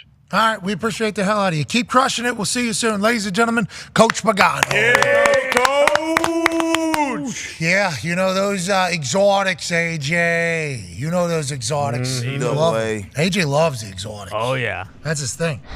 Isn't it, AJ? I mean, you just can't get enough of the amoeba defense. Oh, Yeah, well, love it. So much osmosis going on and chlorophyll and stuff. That's right. Yep. Chlorophyll. Yeah. More like borophyll. Oh! Adam Sandler still doing it. Oh, yeah. Crushing. Yeah. What do you mean? We'll never not do it. I literally just thought of chlorophyll and I thought of Adam Sandler. Yeah. And that's like so many parts of my day that it's kind of tough to admit. Sure. Way to go, Sandman. Love you, Sandman. Great style, too.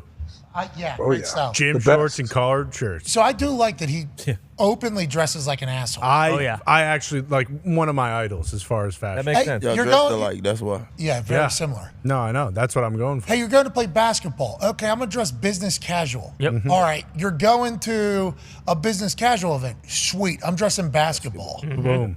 It's amazing. That's why I love them. Tucked in collared shirt, matching onesie, hooping. Gigantic old school shorts still like past his knees. Yeah, and one shorts. Fucking moving, though. Yeah, hooping. Oh, yeah. Have you seen that dude's got his vision on the court is unbelievable. I've seen some of the passes he makes. Yeah. Crazy. He'll, if you're slashing to the hoop, he's going to hit you. Yeah, keep your head on a swivel, though, because when Sandman's got the ball, you could have the ball. Yeah, he's like Joker, basically. Yep. He is. Yeah. You think Gary would take him out from behind if he had a fast break? Oh, my God. The founder of Gary Vemon?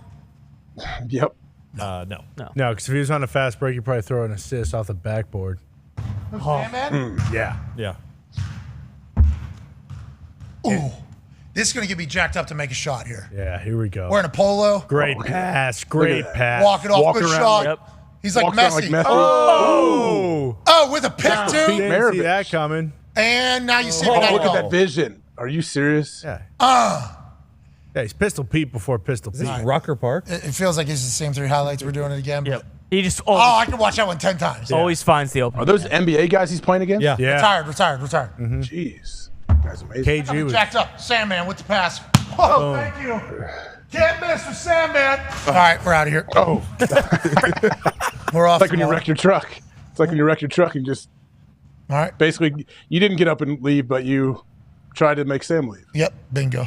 Well, I didn't try to make her leave. I said we can never see each other again. Yeah. So. What if you'd have got up and just ran away? I wish you'd have done that. You'd have run into a tree in your driveway and you just got out of the car and you just sprinted away. Tim Robinson. That would've been awesome. Oh, wait, I can run. I'm gone forever. Wait, well, so should I just go into the house now or you're not coming back? Yeah, I'm gone forever. Actually, just take it. Take the house. Say I don't know how. Cut all these trees down around my driveway too. Yeah, somebody needs to get rid of that pothole that just sent this drift into a goddamn tree. I mean, that was a real thing. That was tough. I have not Fast and Furious drifted in any driveways since that day. One day, bring it back. I should do it out here.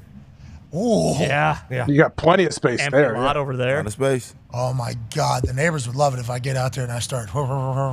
Hey, you need to get a side by side. We get a tube, and you have so much space when it snows, we could pull each other around on a tube and side by side. Great idea. For real. You know how fun it would be? It would be a blast. We're gonna do it. Could do it on the gravel too. We could bring our snowboards in, pull people on snowboards. Yep. Yeah, or just we can go old school and just feet on snowy ground. That's right. Yeah. Could do that too. Skitching. Hang on the side of the Bronco. Take the top off. Yep. Be able to reach our hand in a super powerful Bronco. Yeah, I'll be maybe. the driver then. Yeah. You're driving? I'm going to drive. I'm not going to get on the back part. Yeah, I'll be y'all driver. No, you got to do the Zach, thing. I saw, No, I'll be the I saw driver. you on the go-karts. I'm good. Yeah, I was just going to say, anyone who came in last in the go-karts is not allowed to drive. So we got Bill McComas, Didn't come in. not allowed to drive. Pac-Man, not allowed to drive. Pac-Man. Mitt. Yeah, Mitt. Wow. Man. Everybody was going so fast. Yeah, true. We knew Mitt wasn't. Yeah. Mitt didn't know that you guys were racing. It was race 4, but he had no idea. Yep. He just thought we were trying to get around here, having time. Yeah, enjoying it. Got my jeans on. Yeah, well, Mitt's also 6 bumpers into his Mustang, Oh. so we just shouldn't bug it. Either way. Mitt. Never mind. No. Never mind. Never mind. Look alive in there, Mitt. Bang. Yeah. Oh, good. Boy. There it is. No. This guy stinks. Hold on, bonus ball, Do we bonus know ball. is Tone Rich playing tonight or what? Yes. Okay. From what I've been told, right? So that's a layup. So Colts and Steelers are playing stars. I don't think the other 2 teams are. And Minshew revenge game. So. True. So we got Tone Rich, Minshew, and an Ellinger. Yes. Boom. Good Who's the spot. greatest preseason quarterback in the history of the NFL? Colts pretty good tonight. Yeah. You would think. What Billy Walters? Did we? He say This what? is a Mariota bounce back game. He's not giving them out. Everyone said he's done in the NFL after last preseason game. Nope. He's still on Eagles. Yeah. No point to bet the Mariota bounce back game. He's done. But it was a great run. Man, it was so fun to watch. I hope he bounces. You know what? You're right, Tone. I loved I wasn't every thinking second. about Marcus Mariota at all. I wonder why. But now, yeah, I'm thinking I hope he has a good night tonight. Me too. Because of what you just said. Does You it know what? matter? He probably I will. think that's already over with. Who? Mariota? Yeah, that's over with. Backup O-line, cold starters. He'll do great. Mariota's gonna do just. He's gonna be just fine. He's gonna have the moxie back. He's gonna have so much pizzazz. Exactly. You think? Playing for Hawaii tonight. You know what? Actually, when I watched quarterback, all I could think of was pizzazz out of Mariota. You know what I want to happen? 5 games he almost won. Yeah.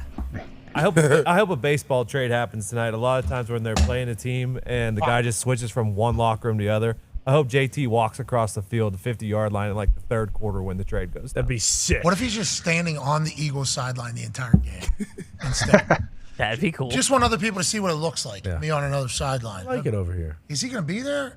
He's gonna be. He traveled there, right? Yeah. Right. How weird is that? Super weird for everybody involved.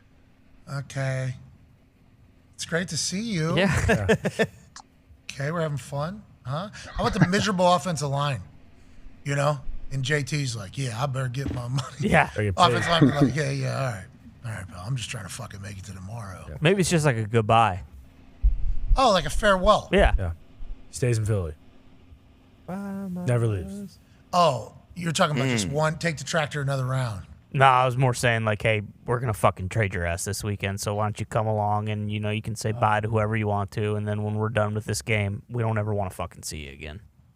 It does feel like it's gotten to that point. Yeah. And it feels like it might happen this weekend. Before Tuesday? If it's gonna happen, it's gonna happen. Yeah. Before Tuesday, right? Yeah. Yeah, if they like one of those offers. Oh, fuck, too strong. This guy's too big arms. 2 more over here. 2 more. You gotta figure out how to do that. You know? Mm-hmm. Nick, why'd you do this? Nick, why'd you give me this? Nick, you back there? Sorry, I was trying to be a nice guy. It was a very nice It's a gift.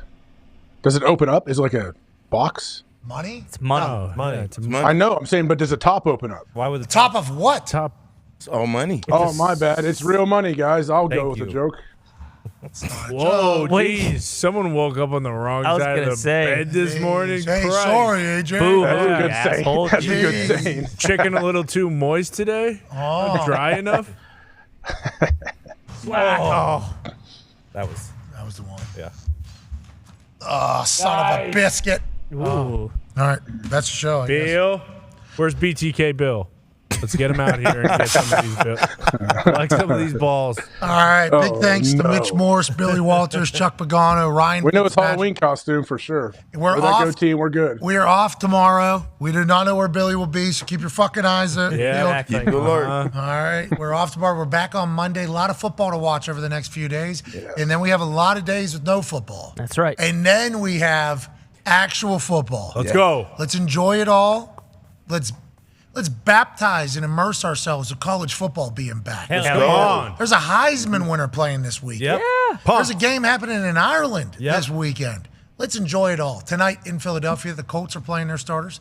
In Atlanta, the Steelers are playing their starters. Let's assume that that's where we should be betting on. But with that being said, we're not Billy Walters. No, we're not. Correct. He probably doesn't bet the preseason for football, if I had to guess. Well, it's in the book. If he finds his value, it's in the book, though. Yeah, you got to check. That's right. Where is that? It's in the book. Over under 25. I loved it. I loved it. He said when he went in, I'm going to make sure they know that you got to read this Man's fucking a fucking book. salesman.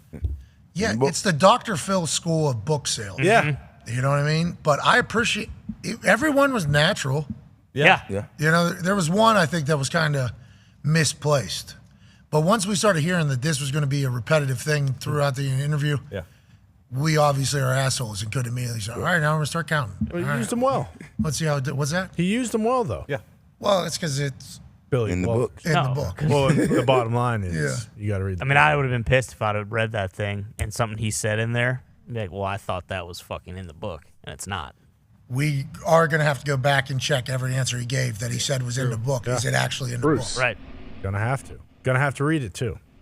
Yeah, if we want to be good sports. Genuinely want to read that book for this football season. I think now is a good time to read that book. Yeah, we got 10 days. He said even the advanced gamblers, there's a little bit there, and the amateurs here, there's a little bit of that. Which one are you reading? You're going right to the advanced? No, I'm gonna read the whole fucking thing. Electric? Acosta. That was a good. You were good. You had a good day today. You did. Yeah, what a Oh, now I get the joke. You Okay. just now getting it, AJ? AJ, I had no idea what he was talking about. I didn't know who he was referencing. Anything. I didn't know anything. Okay. don't embarrass. Killer joke, Tone. It was. Yeah. He's AJ. It was. No, I got it now. I get it. I understand why you made the joke. I didn't understand before. Yeah, we had a full moment too. I mean, a moment though. It's taking you now 2 hours. Right. Yeah, it has. I didn't know. So the guy's name was Acosta. Well, his name's Acosta. I didn't watch the game. Acosta. Sorry, I saw the highlights. There were a lot of them. Messi wins. Looked like the place was buzzing. It was. Messi went into Ohio and said, "I'm the captain now." Yep. So Fuck Ohio. that's crazy. You know what I mean? I mean, he doesn't. Yeah. Does he speak English? Can he even say that? Yo soy Capitan. Capitan. Zito, how do I say now? Ahorita? Yo soy Captain Ahorita. Yeah. Yeah. I think he did say it. I think he did say it. Walked Many in times. Michigan blue tarp as well. Bro, I had an ex post. I had an ex post ready that was like spelled out about Messi being able to battle the world's greatest. And then he steps foot in Ohio and everything changes. Different story. That's the special ingredient of America. Yep. You know, like things like Ohio just being a thing. Yeah. Messi can win everywhere, but you battle Ohio one time, lost. Can't win there. I was ready for it. I was so excited to put over Ohio. Oh my God. And then Messi was like, what was that? Oh, fuck me, huh? Nah, I don't think so. Nah. And then some 17-year-old puts it away. Yep. At the end, he's going to be good for our team. Hell yeah. He's going to be on the World Cup team soon, right? I assume he should be on our team last year. What are we doing? Yeah, it he might be should on the up next there one. soon. He's tall. He's Big. skillful too. Like when you watch him play, he can 17 move. years Man. old. He's a good boy. Grew up in the Inter Miami club. That's what all the European people do. So it's like we got a guy. I think we got a couple guys. Prolific scoring over there in Italy, saving their league. Crushing. Messi's we got the best of all time. Reina. Our best of all time, saving another league. Yep. I mean, it's our sport now. Yeah. So it's cool. You're welcome, world. Is he bringing more like Pulisic? Why doesn't he come to the MLS now? It's a good question. Because he's got to gain the respect of all the other nations for America. So right now he's not just representing himself; he's representing the flag of. But remember, he forgot that there for a bit. He did. He did. He forgot that he was representing all of America there for a bit. Then he remembered. Remember when he was, wah! Yeah. Oh yeah. That I do whole remember. thing, it was like, all right, dude. I think the end of his time at Chelsea was like a dark time for him, though. Like he'd never played, whether he was healthy or not. It was weird. And that was during World Cup, right? Yeah, like he'll be very good in the Serie A. He's fast. That's a bit of a slow-paced league. So he's back. Yeah. So But him flopping around all over the place, we're like, Can't have it. didn't like that. And listen, we can let these dudes who, last night there was a lot of flopping. A guy did a full flat back bump. Oh yeah. A guy did a flying bump last night. It was, some of the cells were fantastic, but then they broke it down in slow motion. And what happened to that guy? Oh my God, that piece of grass. Yep. But he broke his leg. That's The a tough MLS part. refs do have pizzazz. They could have gave Messi a fucking free kick to win it That with would 2 have been minutes left. fucking Yeah, game, he should set, have. match right there. I couldn't believe it. You didn't watch that because you only watched the highlights. We watched the film. Yeah. 2 minutes left in the game. There's a free kick 2 available. minutes left? You mean so like at 98 minutes? Did we know there was 2 minutes left in the game? 96 minutes, I think, actually, because they added 8 minutes because there's a water break in the second half because of how hot it was in there. Because Joe Burrow But yet, everybody knew we were in the final moments of the game, though, and there was a big collision, easily callable in soccer, and it would have been right where Messi actually can just guide him. It would have been another one. Not in Ohio. They didn't give it to him? No, ref did not. Not in Ohio. Ref could have. And then the half ended. That ref never playing. No. That never reffing again. Not for Messi. The MLS is like, we literally had the scene Yeah. that we're looking for. You screwed us. And you say, no, you're a hero? Okay, go ref somewhere else. Mm-hmm. Welcome to the Corn Ferry Tour, MLS. Exactly. See you, pal. Feed this guy free kicks. People are saying it's all rigged now. Yeah, saw a lot of that. A lot of that is rigged. Had to ask if it was scripted. People are the worst. Yeah, we're part of the problem. Yeah, Said we the are. same thing about football. Exactly. Oh, it's a script. No. Yeah. They don't like the result. Roger Goodell said it. He did. He said the word script. Football, too, we're not bringing someone in from Argentina. If there's someone from Argentina coming up to play in the NFL, they're eating shit for 17 weeks.